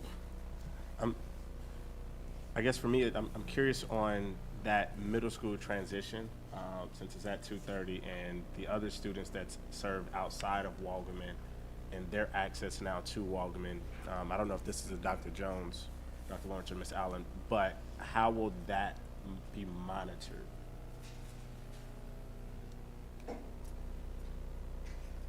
Probably should just stay up here. So our operating hours are 2:30 to 7:30, Monday through Thursday, and then 2:30 to 6 on Fridays. From 2:30 to 3 o'clock, we have maybe 15 members at that time. We currently transport from 4 Dayton Public Schools. We purchased 2 vans to pick up students from those schools, as well as from a shelter. And so our bus routes will be happening during that time. But we may, again, have probably at max 15 to 20 students from that 2:30 to 3 o'clock time frame. At that time, we are planning to use that time to provide snack and to just gather our members. So I don't foresee there being any disruption in anything that's happening during the school day. Thank you. And while I ask my other question for you, so as an official, I know that we officiate games at Boys and Girls Clubs over the weekend. Will this now impact that, and will the request come later then to look at utilizing the gym or like something like that, or?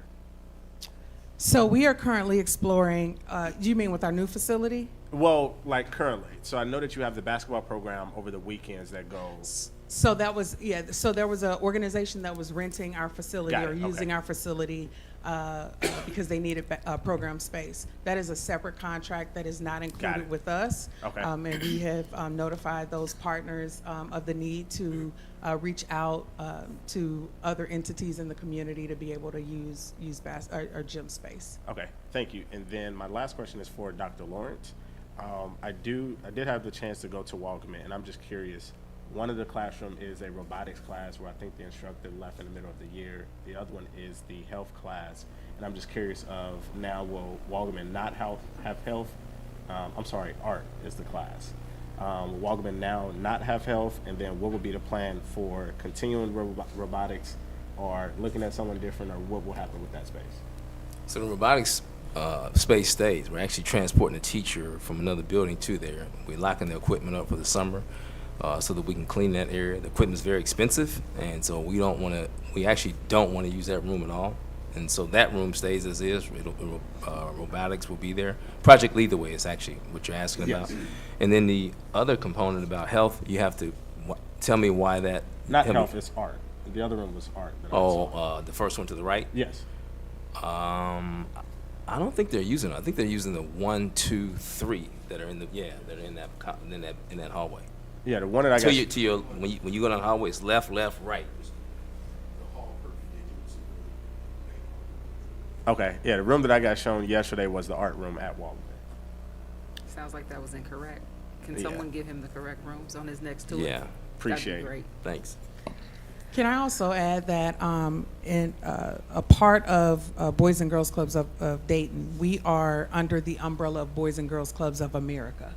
And so we sit under this national framework where they require certain safety measures. I think I shared with Dr. Lawrence, in order for us to move forward, Boys and Girls Clubs of America would have to come down and charter this as a temporary location. So we will have our national safety team there just to look at the facility to make sure that it's suitable for Boys and Girls Clubs. So I do want to add that addition. Safety protocol will be in place. Ms. Reiner? Looks like you was about to flip on. All right, I had a couple questions based on that one too. Oh wait, are you finished? Yeah. Okay, you can go after me. My turn. What is the age range of the individuals in this program? So we serve young people kindergarten all the way up until their 19th birthday. Okay, and with that piece of it, how are people eligible to be a part of the program? So Boys and Girls Clubs is an absolutely free program. We eliminated all membership fees 3 years ago when I came. We are a mainstay in West Dayton, so most families know about Boys and Girls Clubs, but we certainly are hopeful that there's an opportunity through a partnership with the district for us to be a natural feeder for after school for the students that are served every single day. But we have open enrollment, so members can come from any community, any school to a Boys and Girls Club. How do they sign? How do they sign up? Where do you get the information at? That's So what I you wanna can know. visit This us- is the pitch. Oh, part sure. right You here. can That's get it. what I'm Oh, putting down. thank you. Appreciate it. My marketing person will be so mad at me.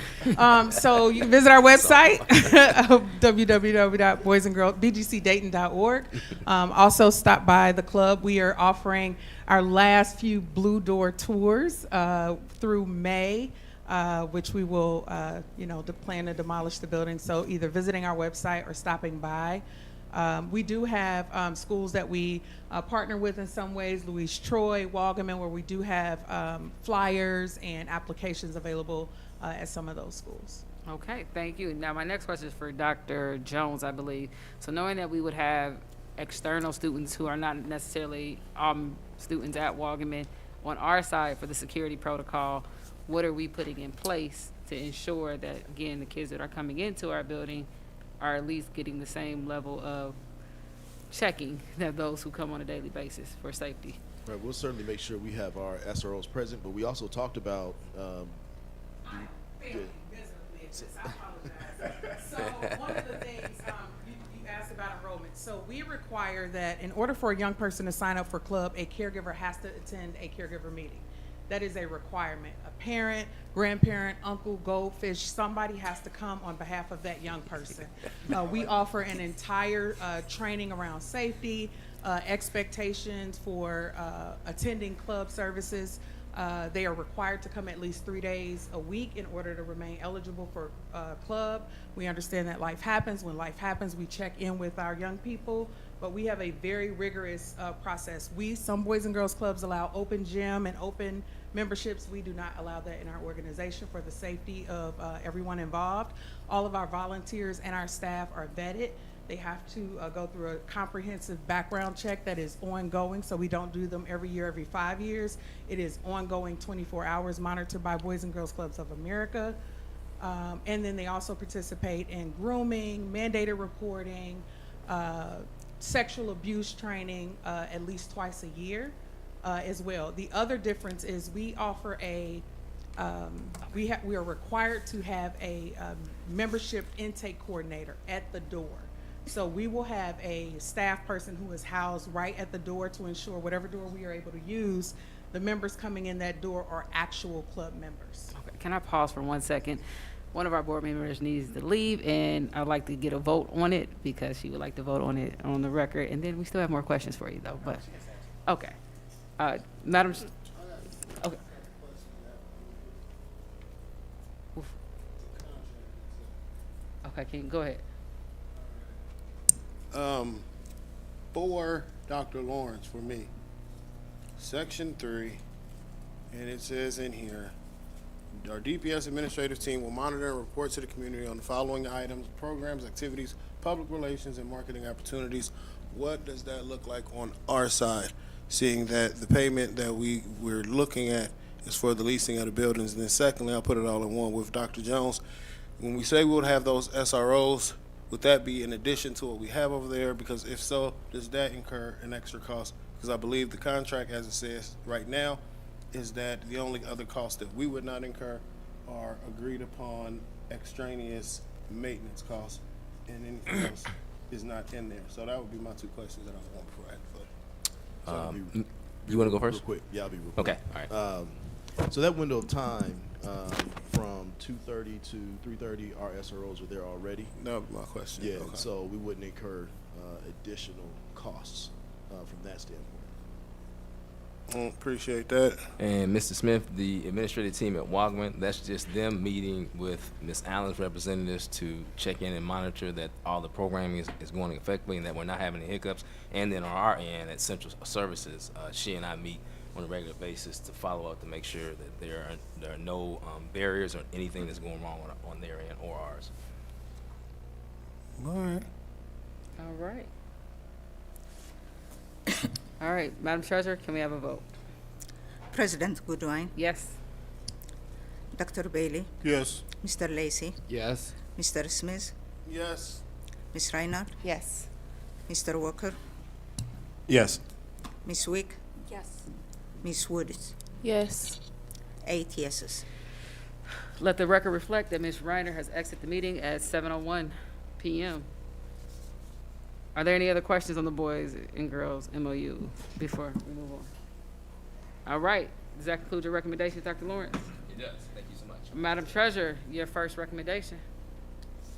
I recommend the approval of this resolution amendment to permanent appropriation for 2025 as reviewed last week. Can I Go ahead. make a motion to take A through F together? Is there a second? Second.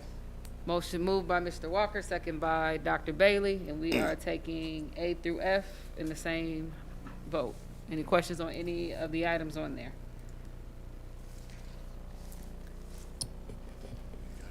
All right, seeing none, Madam Treasurer, may we have a vote? President Goodwin, Yes. Dr. Bailey, Yes. Mr. Lacy, Yes. Mr. Smith, Yes. Ms. Reinhardt. She's gone. She's Yes. okay. Mr. Walker, Yes. Ms. Wick, Yes. Ms. Woods. Yes. 7 yeses. Thank you. Does that conclude your recommendations, Madam Treasurer? Yes. Dr. Jones, your recommendation? Yeah, I recommend ratification of the athletic agreement with non-DPS enrolled students. So moved. Yeah.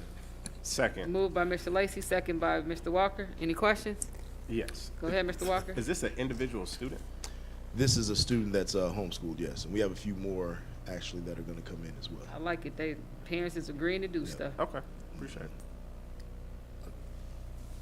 I do have a question on this. So, are we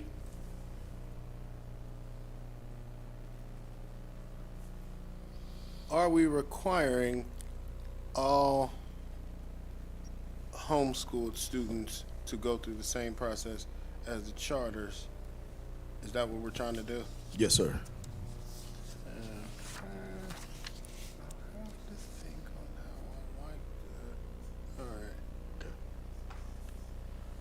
I will say, Dr. Jones, if you could have the address updated to where you're actually located at, that would be useful in the future. Will do. Yes, ma'am. All right, no other questions? Madam Treasurer, may we have a vote? President Goodwin, Yes. Dr. Bailey, Yes. Mr. Lacy, Yes. Mr. Smith, I will ratify this one today. Yes. It's the same joke. okay. I really don't like Mr. Walker, Yes. Miss Wick, Somebody do the paperwork. Yes. Miss Woods, Yes. 7 yeses. Thank you. I recommend the approval of the following board travel as listed. So moved. Is there a second? Second. Moved by Oh, Mr. no, Lacy. I can't second. Can I have a second? Someone else? Can someone else second the motion? 3 board members on the left not paying attention. Can one of y'all second the motion? You got it. Second. Thank you.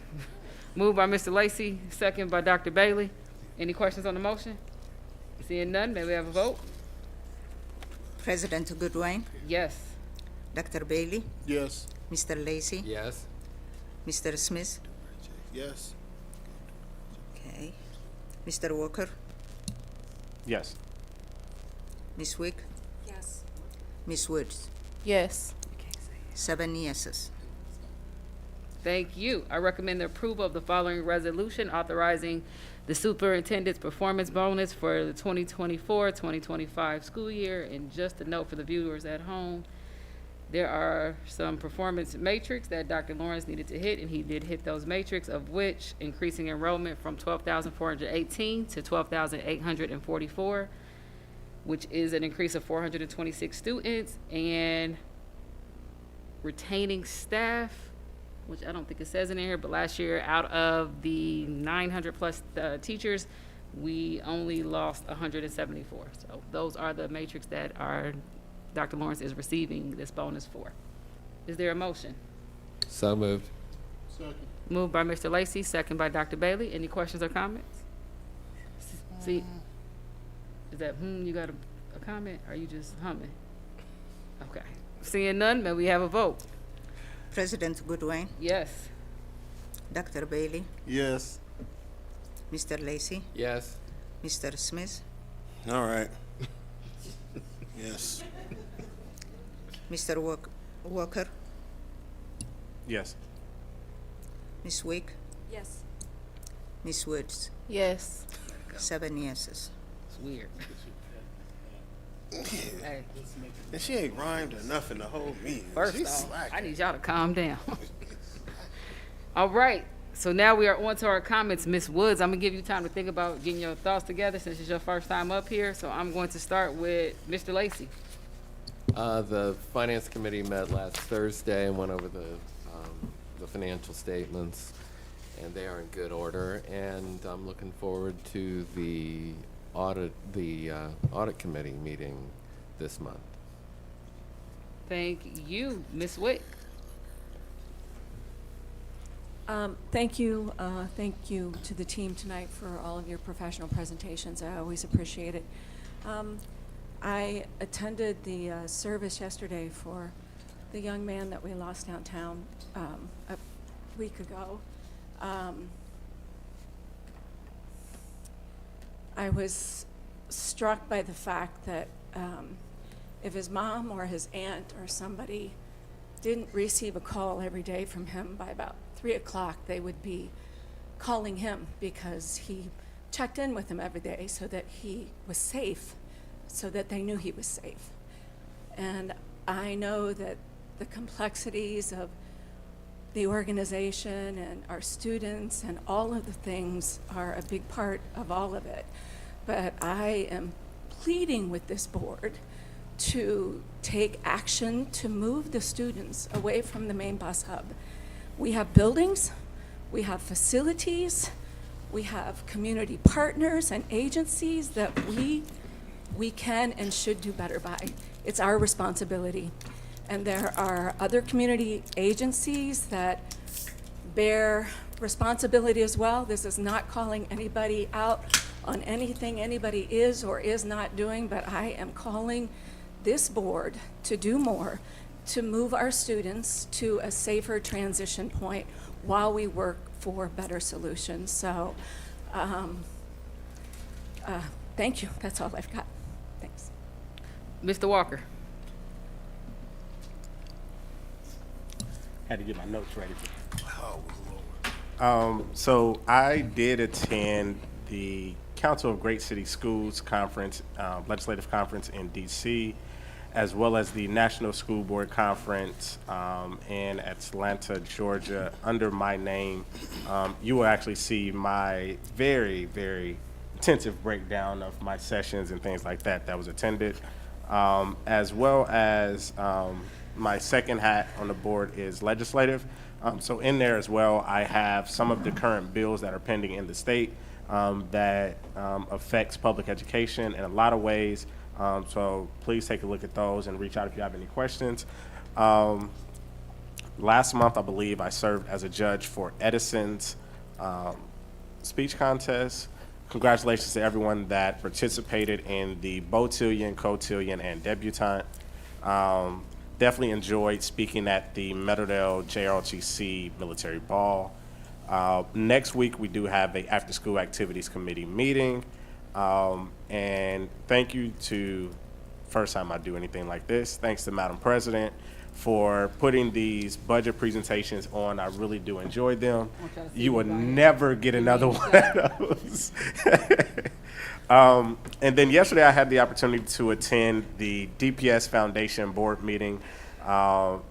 Previous board member and co-founder, Miss Nancy Nerney, is doing some really great work over there with her team.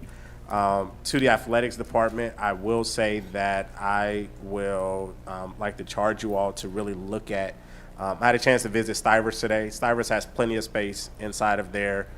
There's some programs that have 5 or 6 rooms of storage. So if you all could take a look at that and see where this Stivers football team may be able to use some space inside of that building, that would be really great, and I would appreciate an update on that piece.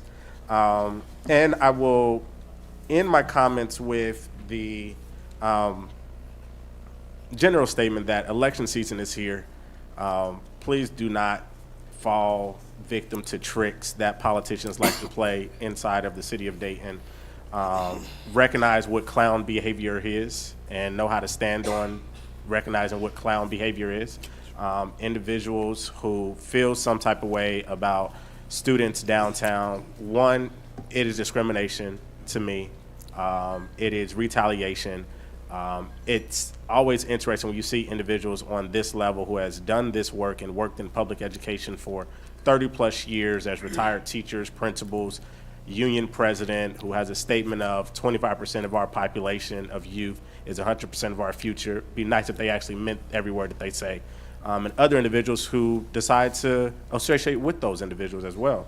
The state does not fund public education correctly to actually do transportation. And to piggyback on that, even if the district was to route children, we have to route children within a half a mile from the residence and factor in safety. Also have to pick many at-risk students up at their door. RTA is able to have bus stops based on efficiency and do not have to traverse to neighborhoods like we do. RTA is a terrible partner today in public schools.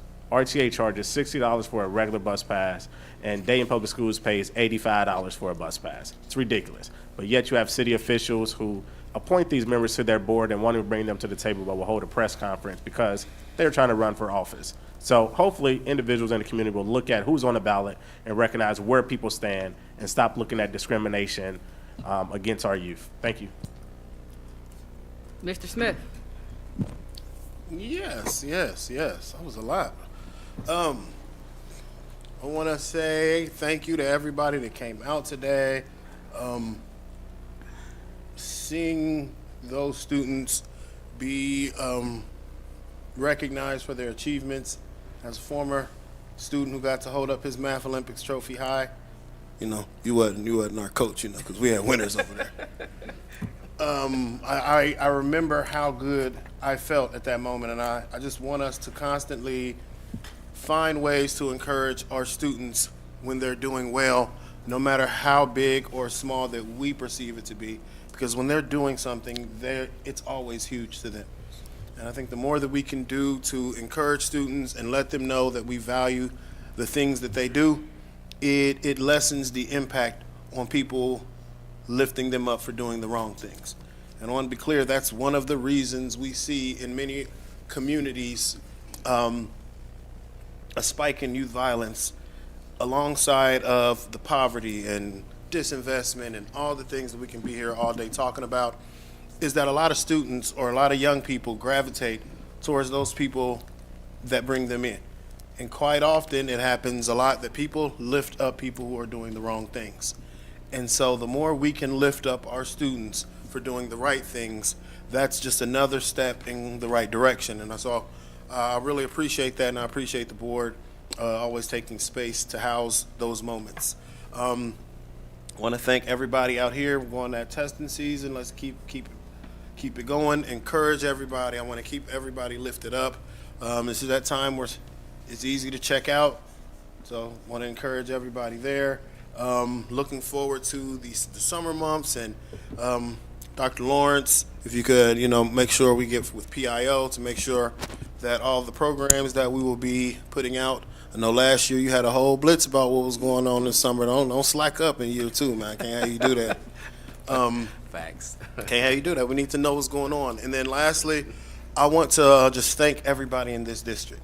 I know there's been a lot of things that have been in the news that make an already difficult situation more difficult. The people here in this district care about the lives of all of these students. And when unfortunate incidents happen, unfortunately, some people use that as an attempt to attack the work that goes on here. And I want to thank the people who have been here. I want to send a special shout out to our transportation team, because when these things happen, you guys take that hit, and I know for a fact that transportation has improved leaps and bounds over the past few years. And so I want to lift you guys up for that.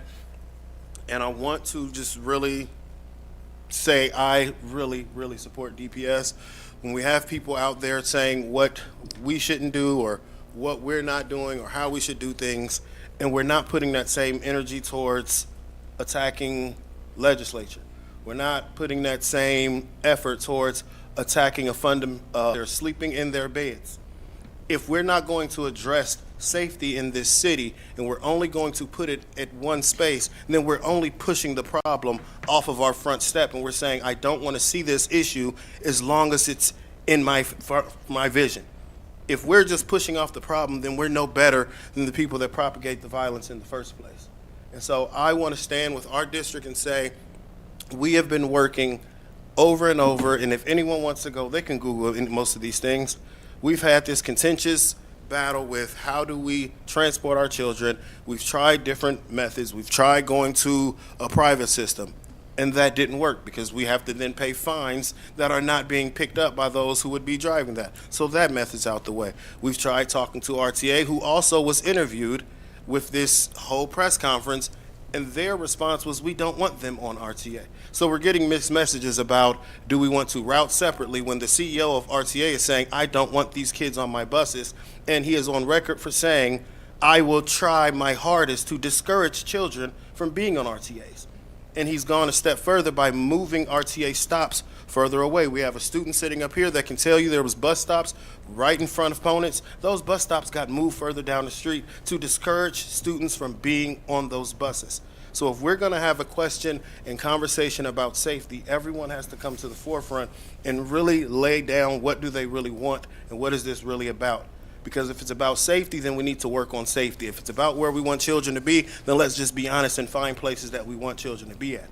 But for us to sit around and couch safety inside of a student's death, to me, is unfair to the students of this district, the staff of this district, and it's totally unfair to the parents and families, not only of this young man, but of the numerous students who we unfortunately have lost, and we have not seen an outpour of political movement around those deaths.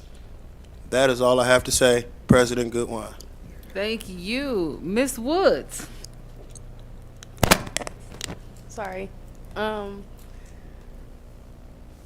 first, I want to say thank you guys for coming today and staying for about 2 hours and 20 minutes. Me personally, I think this is the shortest board meeting ever, what I've ever been to, in my opinion. And I'm so happy about that. Like, I'm so happy about that. Not the point, though. Can you say your last name for me one more time? Ms. Garrison, I just wanted to thank you for saying what you said about Alfred. When the situation happened, I went downtown 5 minutes after it happened, so I kind of seen like the aftermath of everything. But a lot of my classmates, they seen the incident actually happen in front of their eyes, and I had to call one of my friends and tell her what happened because that was her friend. I don't feel like this situation should be used as children need to be moved from downtown, because like everyone is saying, stuff happens downtown all the time. That's like me. I was going to work the other day, and a lady literally picked the argument with me, and the bus driver got in my face. It was a whole situation, and I almost got kicked off the bus, and I wasn't doing nothing. I was sitting there, quiet, on my phone, just wanting to get to work. But, to say that goes into what he said when he said that the CEO is trying to push us away from the bus and push us away from using the bus, because he tells the bus drivers, like, hey, you can say whatever you want to these kids. Whatever they say back is going to get them kicked off the bus. Whatever they say back is going to stop them from being able to ride this bus. The bus driver, he literally threatened me and said, and I quote, "I will kick you off this bus and you won't be able to ride it no more." And I couldn't say nothing because that's my only way of transportation. How am I going to get to work when my parents are? How am I going to get to work? My parents are at work, and the RTA is the only way I'm getting to and from work, to and from school. We can't get kicked off the bus. Like, we literally can't stand our ground. We can't say anything back. We have to just sit there and be disrespected. We have to sit there and be called out our names, stumped over everything just because the RTA is our only way of transportation. So I don't feel like his death should be used as let me not say used, but I don't think it should be put out there as these children need to stop riding the bus or these children need to be moved away from the hub. But I feel like it should be more of an attention, like, we do all feel unsafe, and a lot of us haven't rode the bus since Friday. Like, I know I haven't went downtown. This morning was my first time downtown since the incident, and I was scared. Like, it wasn't just a regular scared. When I got off the bus, I barely wanted to get off the bus because I was just shaking, because I didn't know if somebody was going to come up to me and say, hey, are you this person, or you look like this, so I'm going to do this to you, or I'm going to say this to you. It's scary, and none of us really want to be down there, but we're forced to be down there because that's the only way we can get to where we need to be. But what I'm saying is, thank you to everyone for saying what you did say, or what you are trying to do to move us from being downtown, and thank you for actually seeing that we don't feel comfortable downtown and we aren't safe downtown. This situation should be used as these children aren't safe downtown, instead of these children need to be moved from downtown. That's all. Mr. Walker has a part two. Everyone's excited about it. No, I forgot to do something that I said I was going to do yesterday. So to Chief Sheehy and her team and Dr. Lawrence and Chief Wright, thank you all yesterday for your stepping in and covering classes at Dunbar while staff went and students went to that funeral. I saw principals actually teaching math classes. I think Miss Bonnie was doing a lesson on Jim Crow era. Chief Sheehy was running around with keys asking kids, where you supposed to be? So it was very great to see them in action yesterday. So thank you all. That was actually a good part too from Mr. Walker. Good job. 2 points. I'm saving my rest for the city commission meeting tomorrow. All right, Dr. Bailey.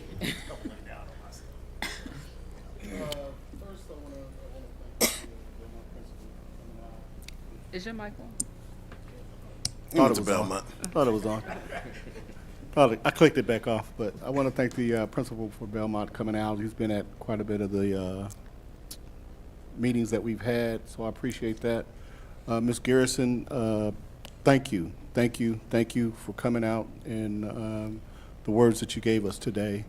I hope it touched everybody's heart in here. I want to thank Eric and Will for their comments, and Karen as well. But Karen said that she's putting pretty much kind of a proclamation to us as a board members to do something about this, but it's way more than just the board members. And I'm asking the community to come together, to start talking to the mayor, talking to the city manager, and talking to those at RTA to come to the table with us and actually do something about this. It's been well overdue, because sometimes I think, well, it's not sometimes, our hands are tied as well. I'm not going to regurgitate anything that Eric Walker has already said or what Will has said, but we all have to come to the table to get this thing done. And I hope that they don't use this, seeing that the elections are getting ready to come up, as a political thing. I am one that will always say that I am about the students. And they need to look at these students and make sure that they are safe downtown. The mayor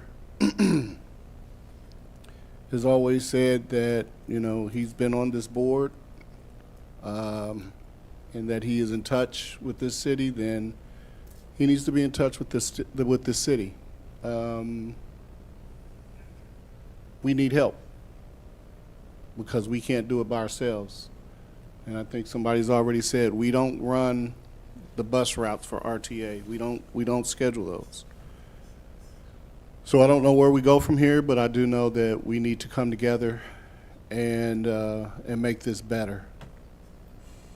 And I think that's all I really have to say. Thank you. Ms. Hamilton.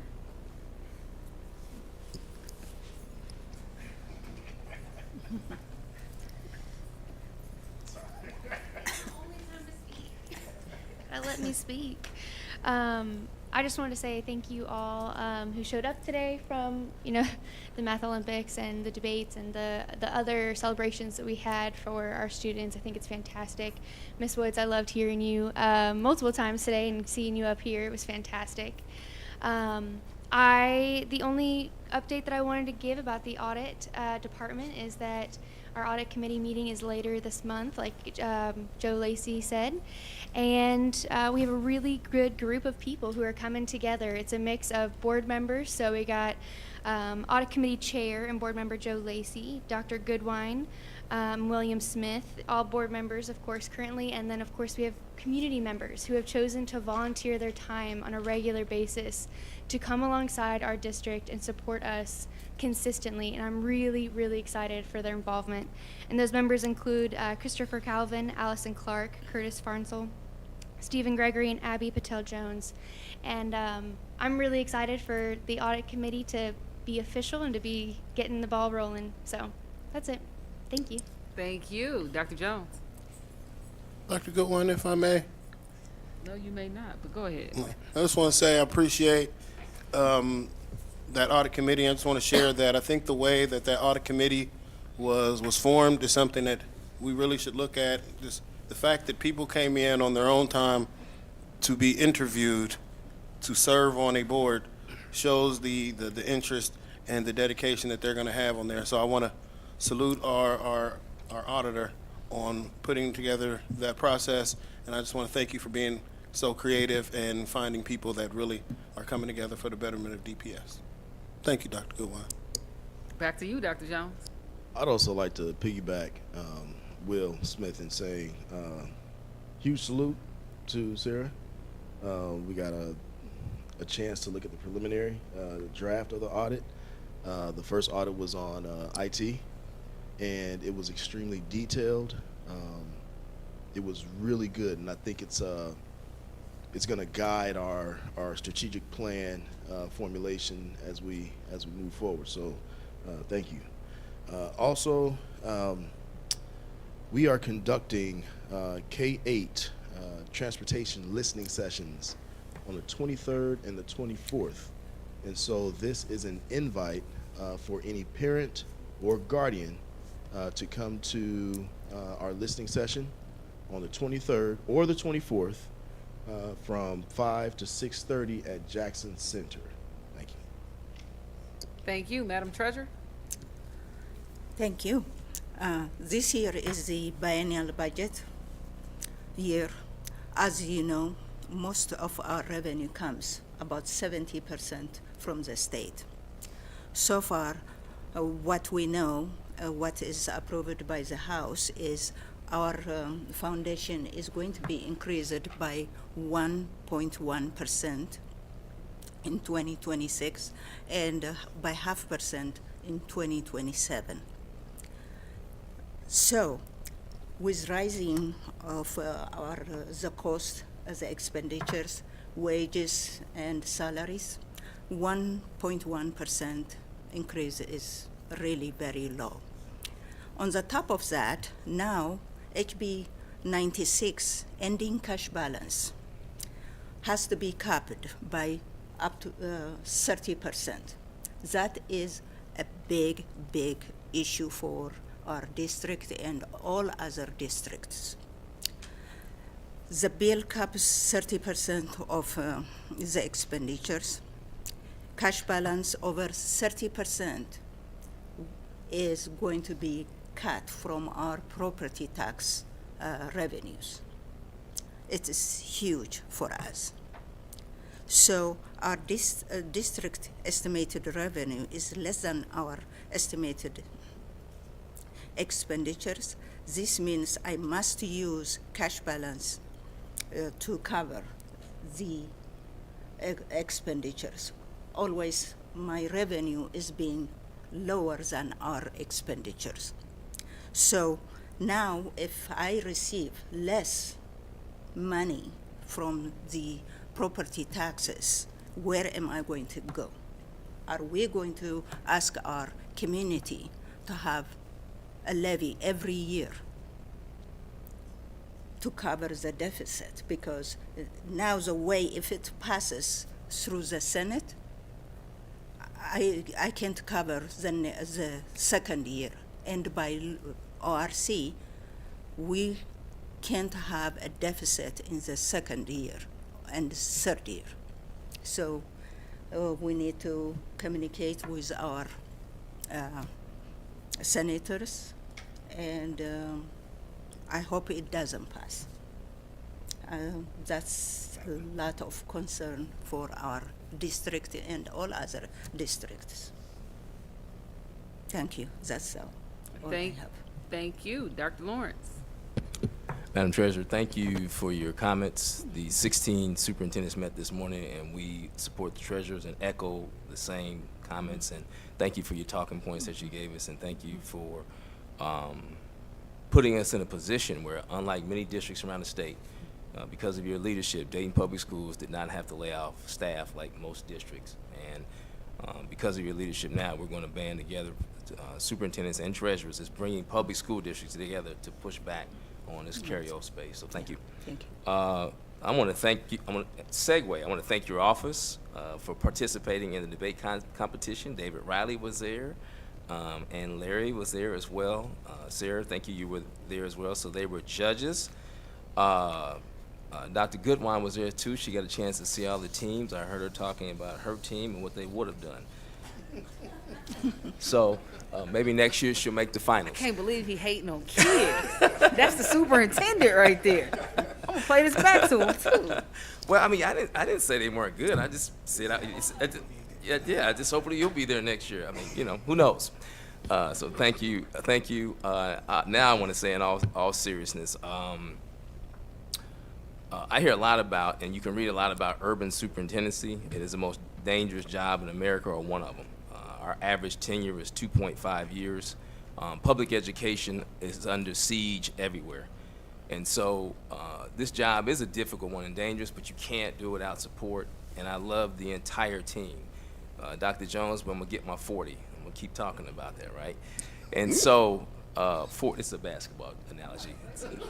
The community. It's a basketball analogy. It's Y'all getting 40s together? We're just gonna have a problem. Not a 40, Wow. right, a 45.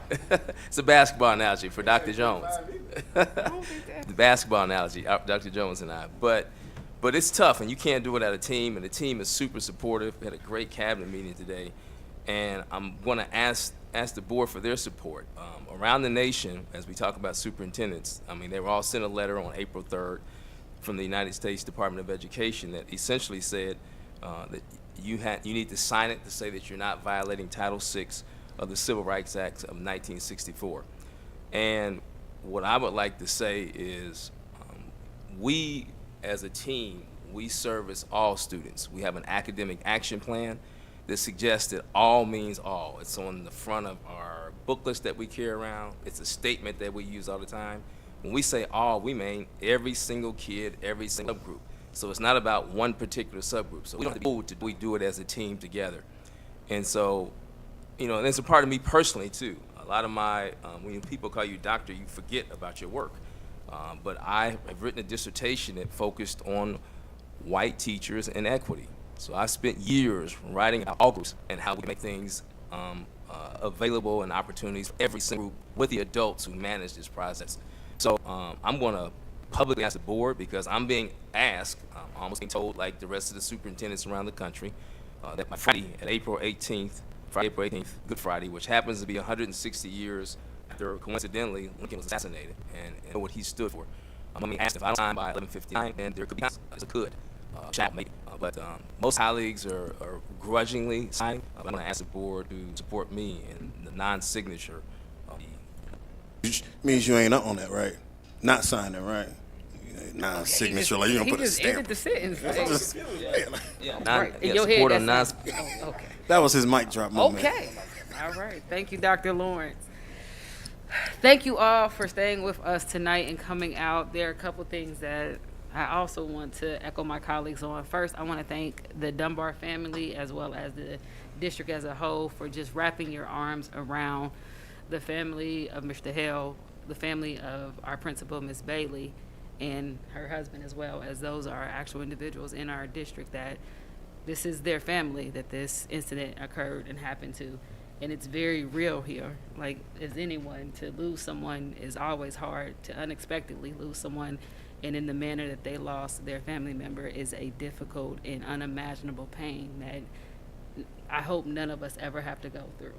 So thank you for keeping them in your thoughts and your prayer and lifting them up, and even just being there for the people who work with them, the people that they serve. You guys are doing something that they need at this time. Second, I want to echo, as if you guys don't know, I am an honorary member of the academic core team. And when they say all means all, that has to mean something. Actually, before they start saying it, used to be in a show called The Wire. And it was a piece, yeah, that's where y'all got it from. In case y'all wondered where y'all got it from, they got it from a show, a TV show, yes. And as Ms. Minor watched The Wire, so it's okay. As we talk about this piece here of what is happening in our city, as I'm sure that we've all seen the press conference, we've seen the back and forth conversations, we've seen multiple things. One thing that I personally have stood for is us finding the best possible solutions when it comes to our children every day and those who serve them, because Dayton is a city that we all continue to live in and day out. Our reality when it comes to this transportation issue is we have very limited options, and I'll share them with you because one of the things that I'm really good at is translating information that's complex to individuals so you can follow along in the story. Option 1 is what we're currently doing right now. It is not the best option, but it is the option. Option 2 is to no longer service any of high school students with transportation, completely letting them figure it out on their own, which was an option that led us to the current option that we're on right now, because we do realize, as you heard from our Vice President of the Student Senate, that our children utilize the RTA not only for school, but for life activities that are outside of here. Work-based learning is a real thing for us. Us making sure our children get to that next level is a real feat for them. And so that's not an option that, it's not great. Option 3 is that we take care of ourselves and say, forget the consequences, meaning we stop doing what the law requires us to do. We only service our students. Now with option 3, although it sounds like that is something easy, with those come penalties and fines. So to take such a stance would be bold. It would service us our immediate need of our students. It would also cost us financial gains. It would also take away from other programs. It will involve litigation, because it takes a lot when you decide that you are going beyond the legislator and you are taking your argument to the judicial branch. It is an option out here. It is something that, again, you continue to think about, because transportation doesn't just impact kids who go downtown to get on a bus to go to where they're trying to go. It impacts kids who have to wake up early to go to school at 7:30 because that's the bell schedule they got, because we have to give someone else preference. It impacts kids who want to stay after school and do one of our many after school programs, because again, the later they're in is based on a bell schedule we had, because again, we have to adhere to impossible situations and continue to be the group that has to pivot in that one. These conversations aren't just something that we have day in and day out, and some solutions actually are simple when it comes to what you're asking for, and some are very complex. We sit in a building every so often when we recognize our kids that we haven't used in over 6 years. This is an option when we talk about places for kids to come. This option requires some type of investment.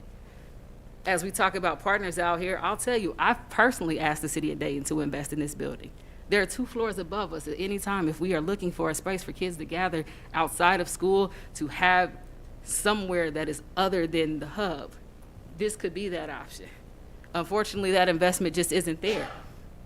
Other options, if you go down Edwin C. Moses, when I worked at the Human Relations Council, there was a building there called the RTA Culture Center. It has sat vacant since 2018. I know that because I worked at the city of Dayton and it closed that year.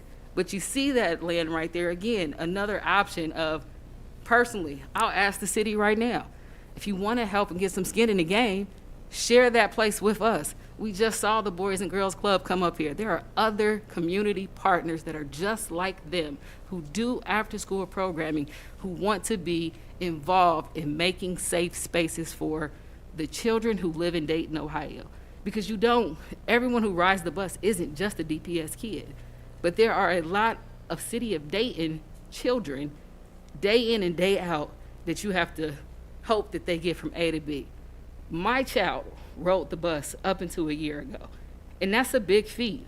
It's a scary thing, but when it is your only option, as Ms. Wood stated, it is your only option here. I hope, and I demand and I call, I think our board does everything that we can to have skin in the game and to do things to try to make it better.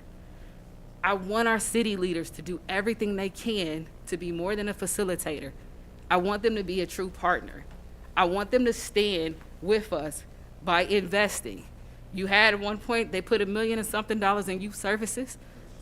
It was $1 million in youth services. I have no idea what those gone to, but I'm thinking if you could do that once, we can invest in this part here. One of my colleagues has stated, we have nothing to do with the routes. We have no control over them. We have no say in them. We even pivot when they keep changing. As a person who had the experience with my own child, school starts at 8 o'clock. When he first started riding the bus, you can get to school at 7:30 or 8:15. And then a couple months after we start buying passes, the times were changed to where you can get to school at 7:15 or 8:35, making it impractical for children to be on time. So there is a lot that is going in here. Like, there is an all-out attack on Black, brown, and working class youth. And it's a real thing. Like, I don't know where the camera is because we're in another room, but all the people who are sitting to the right of me are individuals who constantly fight to make the world a little bit better and a little bit safer and a little bit more practical for children who have people who constantly are giving up on those individuals. It's a big thing that we have going on here. And I want you to know that this board echoes that we really would love for our children to be able to ride on buses that we own, and they are cared for by the staff that is dedicated to children and that do this day in and day out. Unfortunately, to do those type of things means we have to sacrifice another group, and we can't do it all.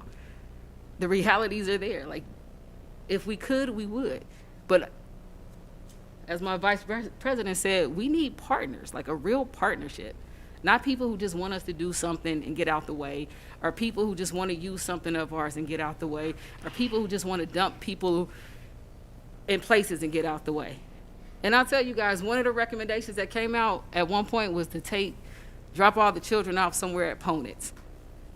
And that's not realistic because, again, when you know the reality of the neighborhoods and the schools and the people we serve, that you understand that every group of kids, they can't go to a school that they don't go to. There's nowhere for them to be at. What that does to a system frustrates so many other things. Safety is important to us. It's a part of our core values. It's something that is weaved in the 5 C's that we have here. You see it in our mission here. Making sure our children are safe is number one. And we are going to do everything that we practically can to do those things. On top of that, that's my TED Talk on that piece. I do hope that, again, Pastor Bailey, because I'm going to go with pastor right now. That's not doctor. This is pastor right now. The same way he put out there, this has to be a community that drives solution, not one that bickers amongst each other, and one that points the blame on other entities, and one that is seeking for someone else to take the lead on it. We're here. We're open, and we want to work with whomever would like to work with us to not only make our city safer for our children, but make this area safer for their families as well. Other than that, school assignments are out. All the board members have them. I believe they'll be on board docs so you can see where people are. That's great. Everyone has their graduation assignments. I do want to shout out Ms. Hamilton, and I'm actually going to be reorganizing some of my committees based on what I saw in that process there. Our team does a lot of work, and I commend them on the different things that they do, but there are a lot of individuals who want to be a part and be at the tables to help us navigate and keep not only the balance of expertise, but community interest in play. So with that one, I think it was a remarkable process that we went through of putting out and allowing individuals to tell us why they would like to be a part of the committees and interview to see if they were good fits for that one. So I will be doing those with all of my committees and going through that process again, and I'm hoping to tool up by June with some new and engaged and energetic individuals who want to be a part of continuing to watch our city grow. So let's see, I do have a request for the Finance Committee to actually give us some updates on, because the CRA committee is actually under that one as well. So if we can just get some updates where we are at this point of things that have been paid out, as well as the intangibles that have been gifted, just to make sure that we are keeping in line that things are happening. District events I did get to attend, and I want to give a shout out to Ms. McGee, Ms. Law, and Ms. Sheehy, and the whole team that was a part of the debate competition as well as the debate season. I definitely pushed them a lot farther than they were willing to go initially, but at the end, as most people say, they were happy to see kind of the end results and even the growth in the children, and not only their critical thinking, their public speaking, and their just ability to go beyond normal conversation. So I do thank them. I'm excited because let me tell you here, we're doing mock trial next year as well as debate. Part 2 is coming, and I'm excited that this team is working.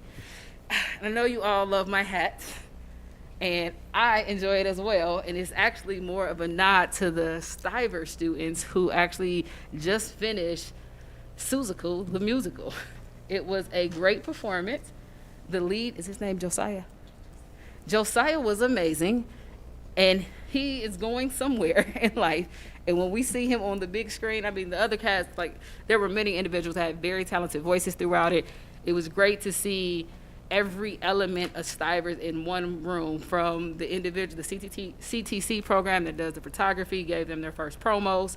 That was cool to watch the orchestra down, give you all the music that was happening, the stage, the theater tech kids out there. I mean, you had to see a lot come alive in this piece. If you missed it, shame on you, because you missed a treat.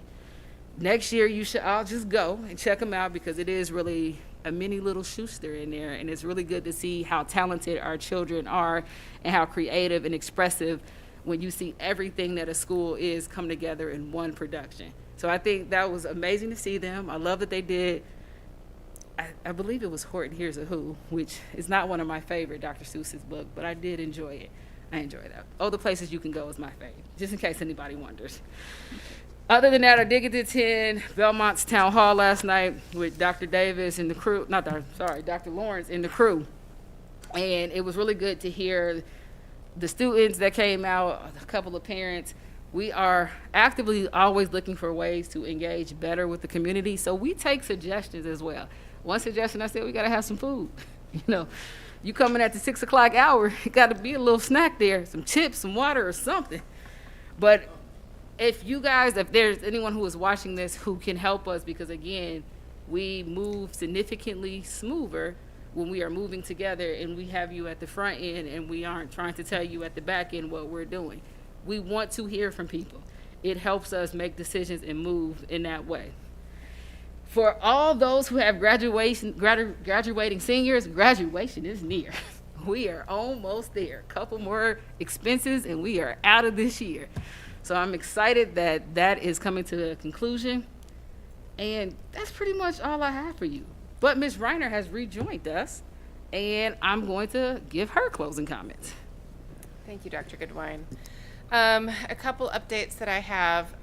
First of all, the events I attended this month is the OSBA Urban Network meeting. I attended the Council of State School Board Associations annual conference. There is conference notes and a conference report under my name.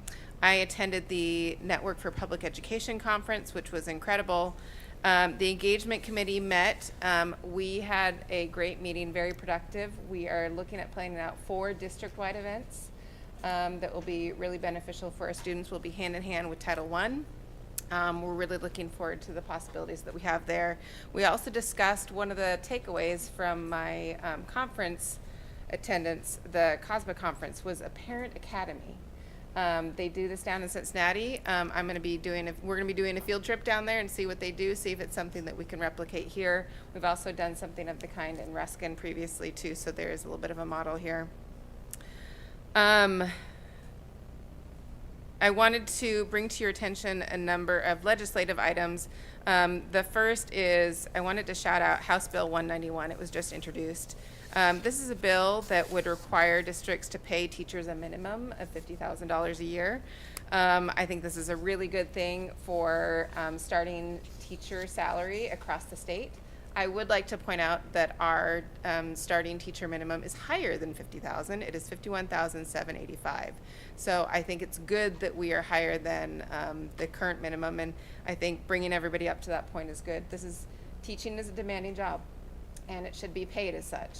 And so I fully support House Bill 191. House Bill 96, the sub-House budget bill, which might have already been discussed, has a number of items that, as advocates for public education, we are going to be pushing pretty hard on. One of the biggest items that we're looking at is the modification to the requirement that the County Budget Commission reduce school district property tax rates based on the district's carryover balance by increasing the threshold from 25% to 30% of the previous fiscal year of general fund expenditures. What this basically means is districts cannot have a cash carryover balance higher than 30% of the previous fiscal year's general fund expenditures.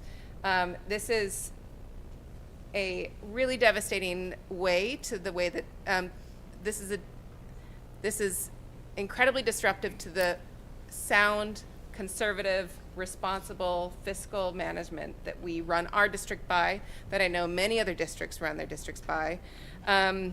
This change, this requirement that we cannot have a cash carryover balance higher than a certain percentage, overlooks the unique circumstances of every single district and the reasons for their cash balances, the cyclical nature of levies, and approvals of those results naturally in an increase and a decrease in cash reserves throughout the life of a levy. And it reflects the need to prepare, the cash carryover reflects the need to prepare for uncertainties through conservative budgeting practices. Basically, when we do our 5-year forecast for this district, we can't count on further down the road of 2 years of state fund formula funding. And so every single 5-year forecast that we have to do as mandated by law, years 4 and 5, we are in the red. We have to prepare for that. We don't know what the future will be like because we don't have long-term school funding formulas put in place. And we have to be responsible for our money. We have to think about the big projects that we have down the road.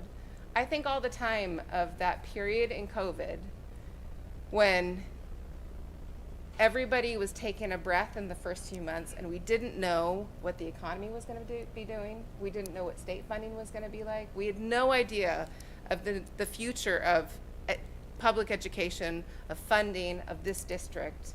And we looked at our very responsible cash reserves and said, thank goodness we have this. This is a really, really, really problematic item of the budget that I am hoping that we can work with our legislators to find a solution to it. So that's something that everybody should keep on their radar. Also, there is something regarding the Department of Education and Workforce to establish a system for comparing the performance data of state scholarship students enrolled at chartered non-public schools with the data of similar students in nearby schools. Summed up, we can't really compare public schools to non-public schools because we don't take the same testing. The standardized tests are the same, the standards are not the same. So when you say this school's better than Dayton Public, there's actually no way for us to measurably look at that and say that that's a true factual statement. So this is a step forward in us being able to say this school is performing at this level and this school is performing at that level. That's enough of legislative stuff for today. I wanted to bring to your attention a couple slides that I have from Policy Matters Ohio. They did some really good work about breaking down what state funding and the Fair School Funding Plan would look like and how it would affect each district. This is how it breaks down for the Dayton City School District. The Fair School Funding Plan is based on what actually costs to educate students, and it would provide an additional $66 million and change the next year's House plan because based on what college students need, it provides an additional $3 million. That is the stark difference what we need and what this annual budget wants to us. It also breaks to bring up the other slide. It breaks it down in terms of district, live, and there's some interesting information there and ways for you to contact your state House rep, depending on which House student you look at these. Thank you very much for pulling those up. The last is a resolution that I'd like to the board discuss that yet, President Gibbs. Regarding the proposed ban on student transfer to the RTA. I have a resolution I would like to bring to the board. We can either pass amendments or consider votes, and if you can find. Whereas the Board of Education of the Dayton City School District, the board, is committed to transporting our students from school so they can receive high-quality education every day. And whereas pursuant within their jurisdiction. And whereas the board, which is elected by Dayton voters, goes above and beyond the legal requirements to transport K-8 students, currently exceeds this legal obligation by providing monthly RTA transit passes to high school students in lieu of yellow bus transportation, despite the state not offering adequate funding for this service. And whereas Ohio law mandates that DPS provide transportation not only for our students, but also for charter and private school students within our district boundaries. And whereas the state of Ohio has not provided sufficient resources to meet the logistical and personnel demands of reintroducing yellow bus transportation for high school students, especially in light of driver shortages and capital fleet costs. And whereas public school districts do not have the funding from the state of Ohio to expand our yellow bus fleet and hire the necessary staff to bus our high school students on a yellow school bus. And whereas the tragic death of a Dayton Public School student at the RTA Transportation Hub on April 4th, 2025 is a devastating reminder of the violence impacting our communities and underscores the need for holistic safety strategies, not transportation restrictions. And whereas the proposed amendment to the state operating budget introduced on April 10th, 2025 seeks to ban student transfers at regional transit hubs, directly targeting districts like Dayton that rely on multimodal transportation to fulfill their legal obligations under 3327.01. And whereas such an amendment is an unfunded mandate, violates students' rights to access public services, and undermines local school boards' authority to determine the most effective and equitable means of transporting their students. And whereas this proposed policy change does not address the root causes of violence, nor does it support coordinated solutions involving public safety, infrastructure, or youth programming. Now therefore be it resolved by the board that the board unequivocally opposes the proposed ban on student transfers at transportation hubs, as it disproportionately harms low-income urban students and infringes upon their rights to public transit access under Ohio law. Number 2, the board reaffirms its commitment to transport above and beyond the state minimum requirements by providing transportation options to high school students. Number 3, the board calls on the Ohio General Assembly to reject unfunded mandates and to instead allocate appropriate funding for school districts to expand yellow bus transportation options, including for high school students. Number 4, the board calls for legislative change that allows public school districts to focus on transporting all our students on a yellow school bus. Number 5, the board calls for adequate state funding to support driver recruitment, fleet expansion, and improved routing systems. Number 6, the board calls for citywide youth investment strategy, including the reopening of community recreation centers, access to safe transit, and alignment of public agency efforts to protect and uplift Dayton's young people. And number 7, the board supports a citywide commitment to youth by opening recreational facilities, expanding mentorship opportunities, and centering teen-focused investments. Thank you. Anything out there? That is all I have. All right.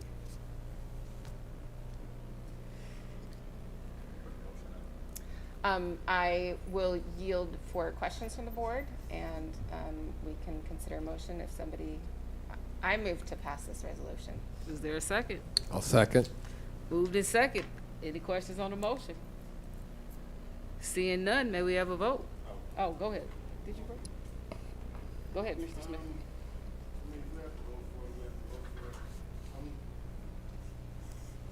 Not in favor of voting for something that we're just seeing, and that really doesn't have teeth to it. We can ask these people things, but as we've seen, us asking them. Please turn on your microphone. Us asking doesn't create any action.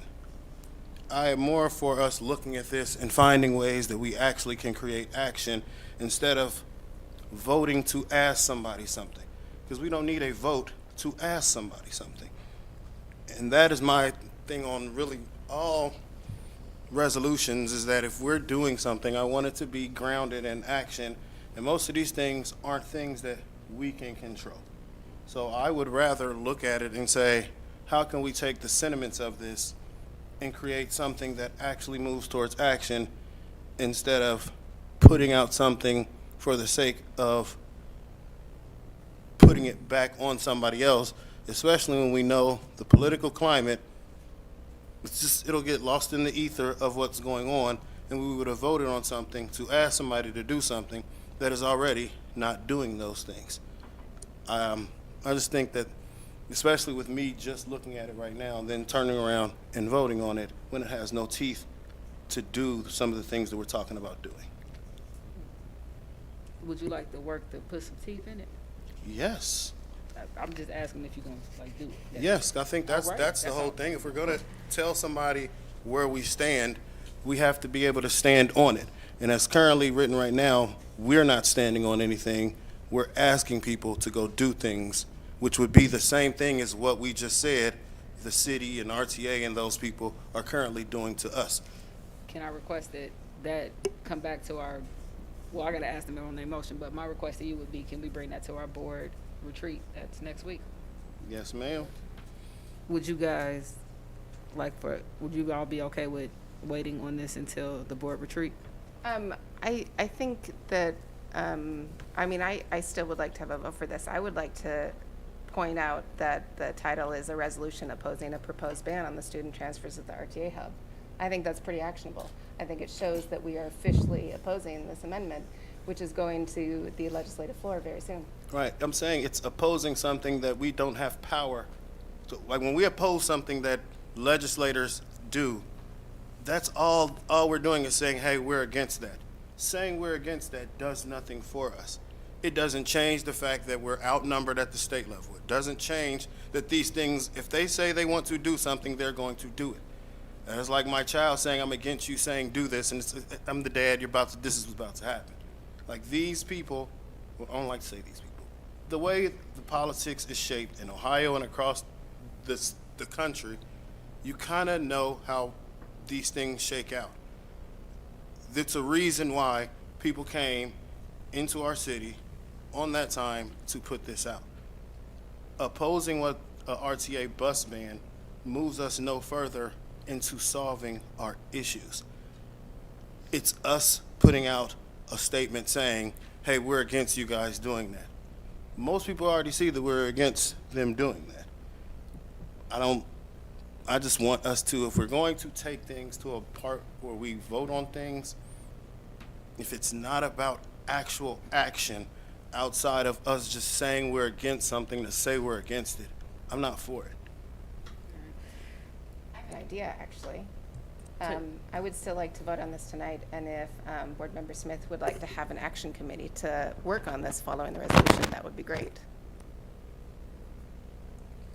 Would you like to have an action committee to work on what happens next? Yes, because that's what we should do. I mean, it's not about getting political points for passing resolutions that won't do anything. I want us to actually get to doing work. Okay, I understand that. All right, what we doing? We voting? You guys, motion stands? All right. Anything else? Any other comments before we vote? Yeah, I don't think the motion, I mean, yeah, it's for all they know, we support it. I don't think that's. Yeah. I mean, it's an official statement from the board. Yeah. We haven't spoke as a board. We spoke as individual members. And I don't think this is all our, this sums up our response, but yeah, the response would continue. Any other comments? Go ahead, Ms. Wick. Thank you, Board Member Reinhardt, for the work. I appreciate it. Thank you, Board Member Smith, for your thoughts. I agree with both of you. I'll vote for this. I'm not hearing any solutions anywhere. And solutions oftentimes are, there's not one solution. We don't have a silver bullet that's going to fix this right now, but we do have resources and places and spaces where we can respond to some of the things that are going on. So as you're putting together the action around the statement, can we have immediate response, secondary, and the big plan? Can we respond immediately to what's happening in some way using the resources that we have, that Dayton Public Schools has, not depending on anybody else? Because I don't control the city, I don't control RTA, but I do know that we as a board control what we have here in this district and what we can do to respond to it. So I'm just asking that when the actions come around it, you can talk all day about what everybody else should and shouldn't be doing. And let's be honest, a lot of these problems exist because of fractures in relationships. And fractures in relationships happen when we sit here and we call out people by names and we call out our community partners in negative ways rather than to really invite them into productive conversations. So when we're putting action around all of these words, can we please remember that we are part of a solution and we're part of a problem. So let's all come together and be part of a solution. So thank you, that's it. I'll request the action. Dr. Lawrence, can you ask the city of Dayton if they're willing to allow us to use the closed culture center? And also, I'll request a second action. Dr. Jones, can you ask the city of Dayton if they will invest in the building that we are sitting right now? We'll bring some funds to the table too of what we can to do that. You know that answer. I do know the answer, but Board Member Wick asked for some action so we can partner in some things. So Dr. Jones, that is my request to you. Dr. Lawrence, that is my request to you. And can you bring those answers back to us publicly of what those responses are? Appreciate you. Thank you, President. Go ahead, Ms. Goodwine. Reiner. Dr. Goodwine, I was wondering if I could, we're talking about funds, and we would love to transport all of our kids on yellow buses. Do you mind if we bring Dr. Jones up and I ask him a little bit about some of that funding and the costs? Go Do ahead. you think now's... If he right there, you ready to go? Dr. Jones, do you have a few minutes? Oh, the whole team is here. Like Yes, the whole team. Actually, As bring business the people who manager. actually do it too, if you want to. You Yes, just I'll slide call on. them up when I get stumped. So, not to put you on the spot, but I would like to have an understanding, a snapshot right now. If we were to transport, we currently transport K to 8 on our yellow school buses with our drivers, our fleet. If we were to expand that, K-12, yellow buses, all the students, Dayton public and non-public, how many kids would that be? How much would that, like rough estimate, how many more buses would we have to buy? How many more drivers would we have to hire? Like, what would the financial snapshot of that be at this point? Okay, so currently, everyone knows here that we pay $80 per bus pass. We currently transport or provide bus passes to 3,500 students. That's our students, parochial students, and charter. That number is 3,500, right? There's 48 seats on a bus, okay? And so if you take that 3,500 divided by the 48 seats per bus, you get 73 buses that would be required to be purchased at $150,000 a piece. And so that number comes to $10.9 million. Now, that's 3,500 students that we currently provide passes to. In all actuality, there are around 4,000 students at the high school level that are eligible to ride the yellow buses, okay? And so if we, again, do the math, that would require a purchase of 84 buses to the tune of $12.6 million a year. How many more drivers would that take for us to hire? So, 73. And how, do you know how much? Financial- Yes, just salary alone. I didn't work in benefits, but I believe you multiply the salary by what, 20%, perhaps. But salary alone for 73 drivers, that would be $2.6 million a year. If we went with the 84 buses, that would come up to $3 million a year. Thank you. Certainly. We just got that laying around. No, ma'am. How much of it we got laying around? Just curious. You give me a ballpark. A ballpark. You know what? I would wrap it up in information around. Look, we have like 15 buses on reserve. We need that many on reserve so that, you know, if a bus breaks down or 2 or 3 or 4, we have additional buses. But we don't have that type of money. Need a number, man. People need to follow the math you just said. Need some help. 80 buses, that's a lot of money.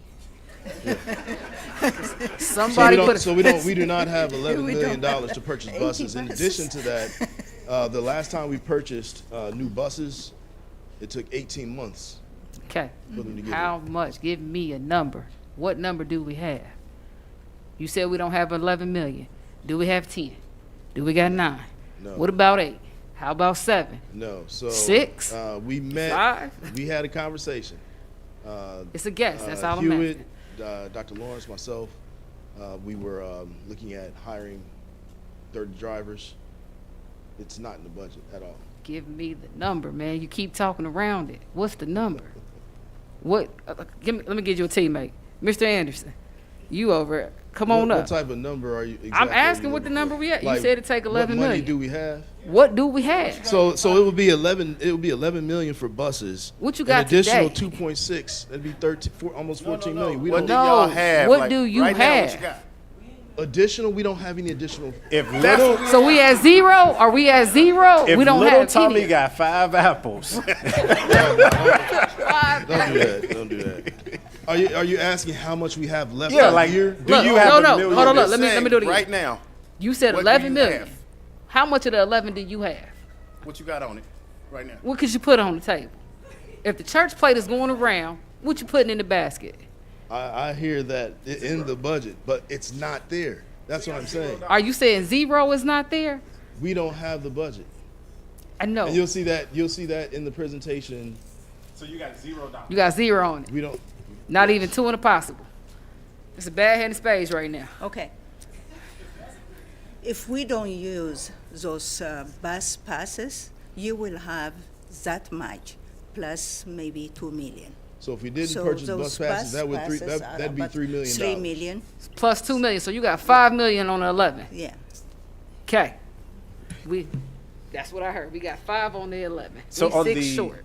on the action item, since people talk about partners and bringing them into the table, can you ask those same partners if they have the other 6 million that they're willing to allocate? That's what we asking for. Yeah. 6 million is what we need to make it happen. Or would if I may, Dr. Jones.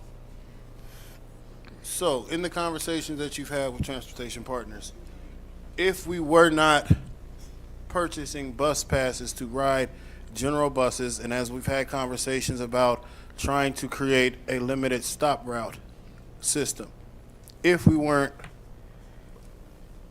paying for these bus passes, in your estimation, what would be that difference that we would be able to have, knowing where we've talked about funding and partnership funding for a LS route that would bypass the hub? So you're asking if we didn't have. If we didn't have to pay these passes, because we only paid passes to ride the general routes.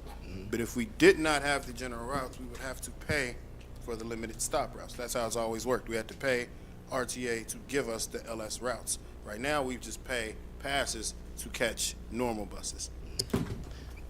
When those conversations have come about, what has been the number, if any, thrown around for the price of a limited stop service? So there hasn't been any numbers thrown around. However, those buses accommodate around the same number of individuals. Same number of drivers would be needed. Then it would probably be an additional number of drivers, because that's kind of why we usually pay, because LS would mean that they would still be running their regular route services on top of running. So the last time that we had this, because before I got on the board, we weren't doing any busing at all. That first year when I was running, we started this LS system. See, I got the nod from Thomas Gray. My man was around here.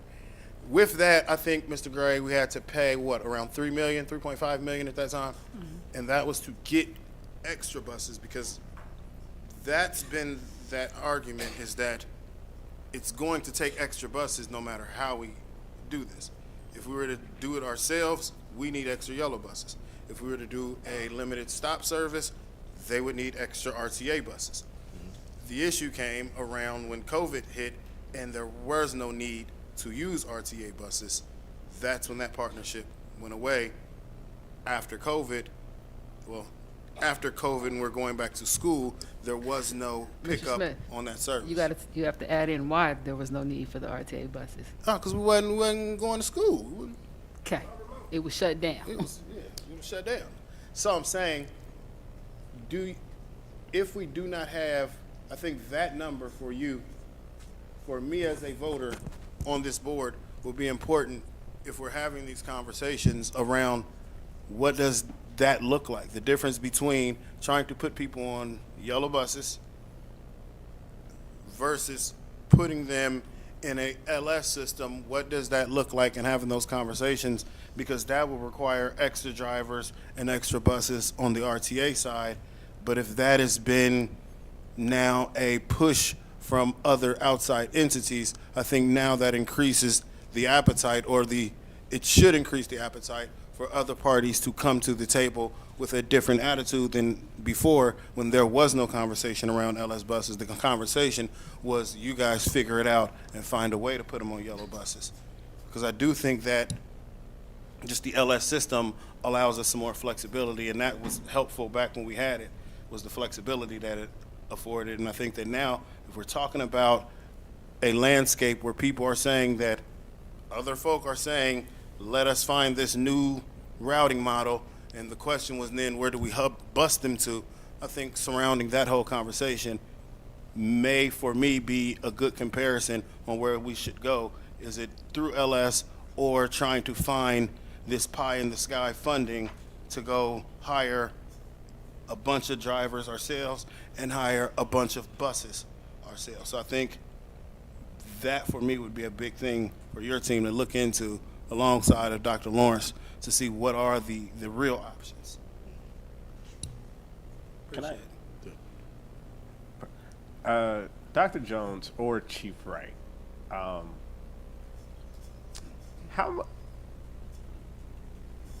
currently, what safety and security measures does the district provide to RTA and to the library?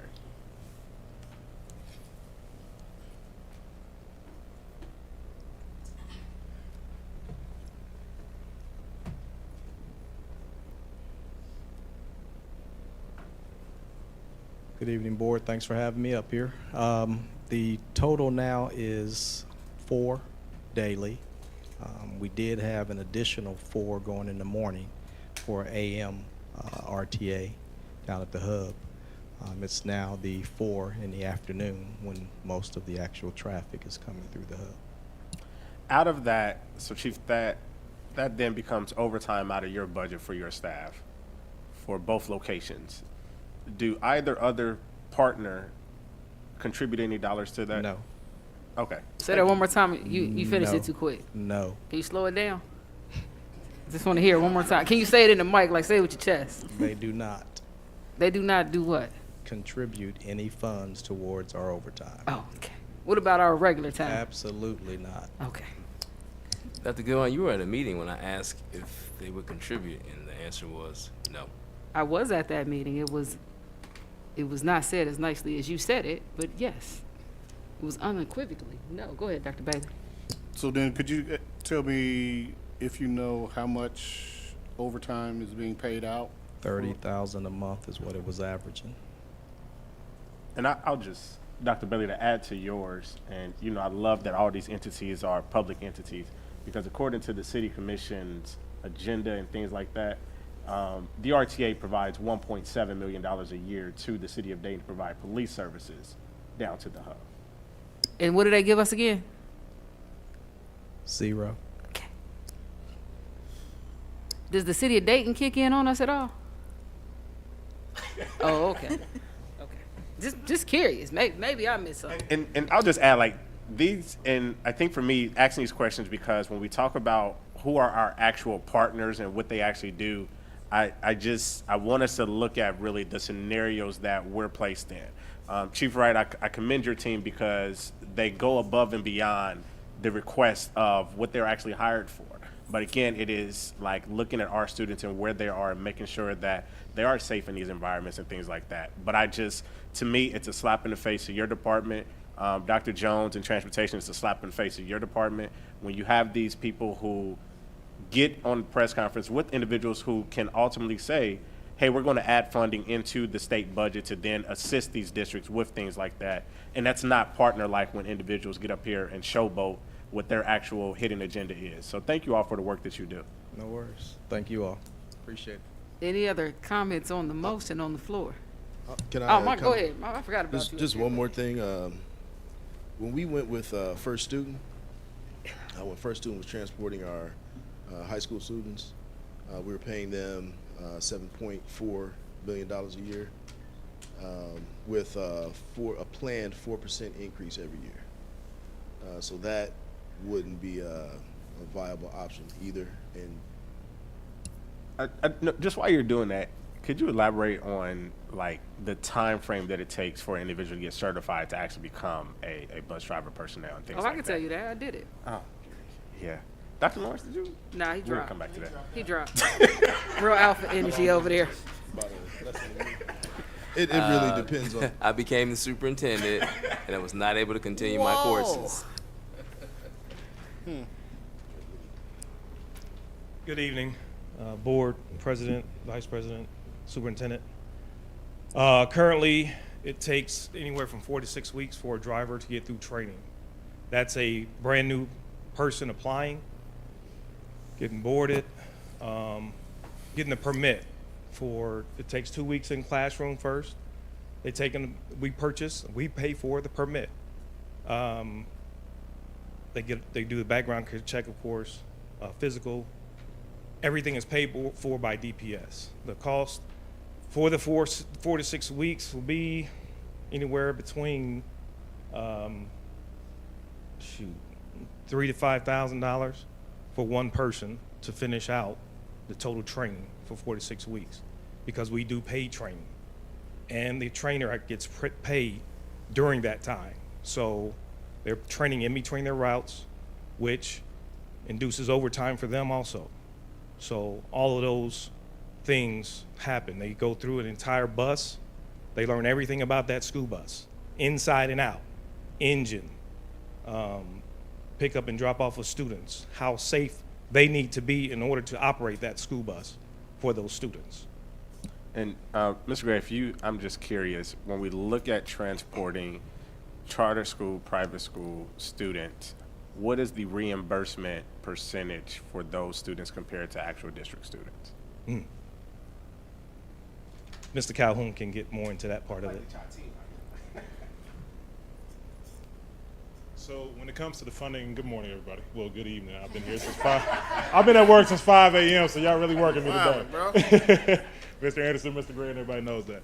So when it comes down to the reimbursement for transportation, the funding is the same when it comes towards a non-district student as opposed to a district student. However, as you all mentioned, the state does not pay for us to fully fund transportation. So when we're counting those count weeks, when we're doing those things like that, yes, we're actually counting every student regardless of what. However, the state does not currently pay for this department's function. That's just reality of it. Can you put a number on it? Oh, perfect. So we spend about what our state normal was last year was about $1,600 a year to transport a student. That was before we started this hiring, trying to add in more drivers. And that was before we started buying more buses and before costs went up. So I'm, just like the year before, it went up from $1,400 for those students that year up to $1,600 next year. As we continue to add on more responsibilities, as our costs continue to increase, as the RTA costs went up, those costs do also go up as well. So right now, $1,600, but next year, we're sure it's going to be somewhere around $1,800 to $2,000. And if we add in all of the high school option, which we mentioned before, safest means of transportation on the planet. We'd love to do it. Let's come back to basics. So it cost us $1,600. How much do we get back on the $1,600? I think it was, 40% up to a certain amount of money. So it wasn't even fully funding Go our ahead, department. put a number on it. Yeah, I believe, what was it? I think it was somewhere around, if I'm wrong, $5-6 million. On the $1,600. No, adding in all our costs altogether. Yes, Okay, I do. I know I'm on the one student. So it's 16. Follow me on the project. Perfect. Little Johnny got 5 apples, right? So it cost me $1,600 to take Eric to school. Yeah. How much is Thomas giving us back for taking Eric to school? Around $700. Okay, there you go. Appreciate you. Would that number be the same for high school students? No, that number would actually end up increasing because as we do this, as we continue to add to the fleet, our costs will go up. So as we continue to buy buses, as we continue to buy parts, it will no longer be $1,600. It's going to go up just from the fact of doing that. And when we transported high school before, not many high school students Rode actually that rode. bus. And the more students you have, the better the number is. And then last question for me, Mr. Calhoun, we had a conversation about this. The district cannot go out and buy RTA Metro-like buses and do their own fleet of that, correct? Absolutely not. Okay. We're not allowed to legally do that. Thank you. All right. Yeah, and that was my question. I'm glad you brought that up, Mr. Calhoun. Is looking at that year when we did that, ridership on those yellow buses at the high school level was extremely low. And what it led to was a lot of students still just being at the schools and then still hopping on RTAs after they stayed after school for events or just stayed after, or just, I mean, it was a new thing. Figuring that out for them was a new thing because I think it's the first year in around at least 30, 40 years that we had high schoolers on a yellow bus. So I think that also is in play there. So that's neither here nor there. My only question for you is, when we look at how this shakes up, for you and your thoughts and your views being over there, what is the best, say if we had to have a solution for next year or had to put together then a long-term solution by the following year to move on into the future, what does that look like in your mind? Well, I appreciate you saying that. Going off of my... No, you don't. You just use that little line they say well, when you say it's a bad everybody question. knows I really do typically speak my mind. So I'm trying to really watch how I say it. So for next year, honestly speaking, I talked about this back in December. I do believe that having students on yellow buses is the safest means of transportation on the planet. I have no question about that at all. But what I do not want to see is us to lie to the community and to our students saying we can do something that we cannot do.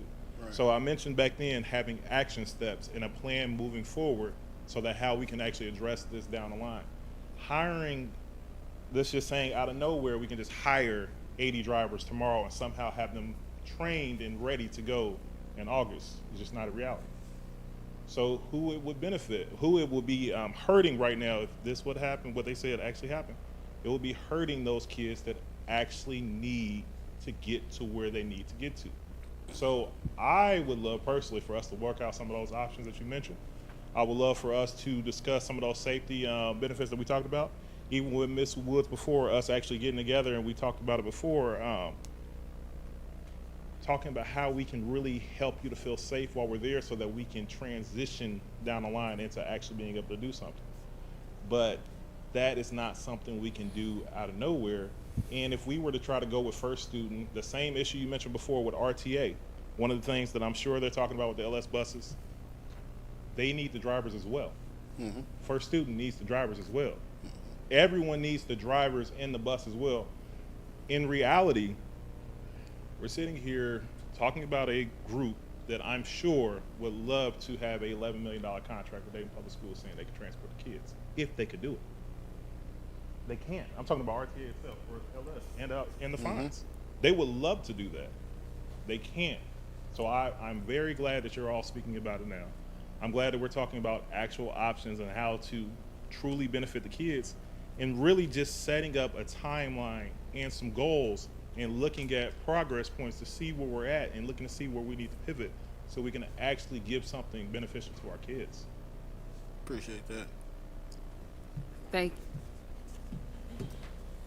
So I was preparing for testimony in February in the State House for the Education Committee, and I asked some questions about transportation at the time, and I flipped back to my notes. And I would just tell you that the information that I got from our treasurer in February is that our total transportation costs, I believe it was last year, was $20 million, of which we got $13 million from the state to cover that, but $5 to $6 million of that was the cost of our transporting non-public students to 20 different non-public schools. So thank you for that information a few months ago, Treasurer. you. So thank you, and thank you. It's always good to hear the people who actually do the work come talk about what the work is, because none of us up here have to do any of the things you guys are talking about on a daily basis.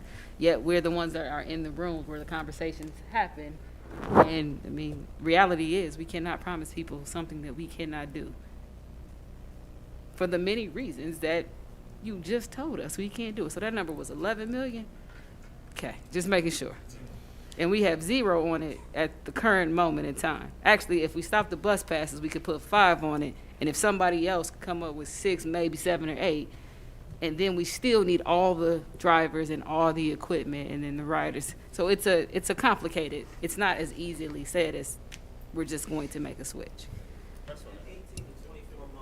18 to 24 months to get the additional ones if that was something that we could actually do. Put your mind. And Yeah. and to add to that again, the student bus passes now allow them to actually go to their jobs that they have and things like that as well. All right. Okay. All right. Are we ready to vote on the motion? All right, Madam Treasurer, may we have a vote? President Goodwin, Yes. Dr. Bailey, Yes. Mr. Lacy, Yes. Mr. Smith, Abstain. Ms. Reinhardt, Yes. Mr. Walker, Yes. Ms. Wick, Yes. Ms. Woods. Yes. 7 yeses, 1 abstain. Thank you. Pursuant to section 121.22G2 of the Ohio Revised Code, I move that this board go into executive session. This meeting is being held to consider the employment of a public employee. Second. Moved by Dr. Goodwin, second by Mr. Lacy. Any questions on the motion? Seeing none, may we have a vote? President Goodwin, Yes. Dr. Bailey, Yes. Mr. Lacy, Yes. Mr. Smith, Ms. Reinhardt, Yes. Mr. Walker, Mr. Walker, pay attention. Yes. Ms. Wick, Ms. Woods, Yes. 8 yeses. Thank you. Thank you all for coming tonight. And staying.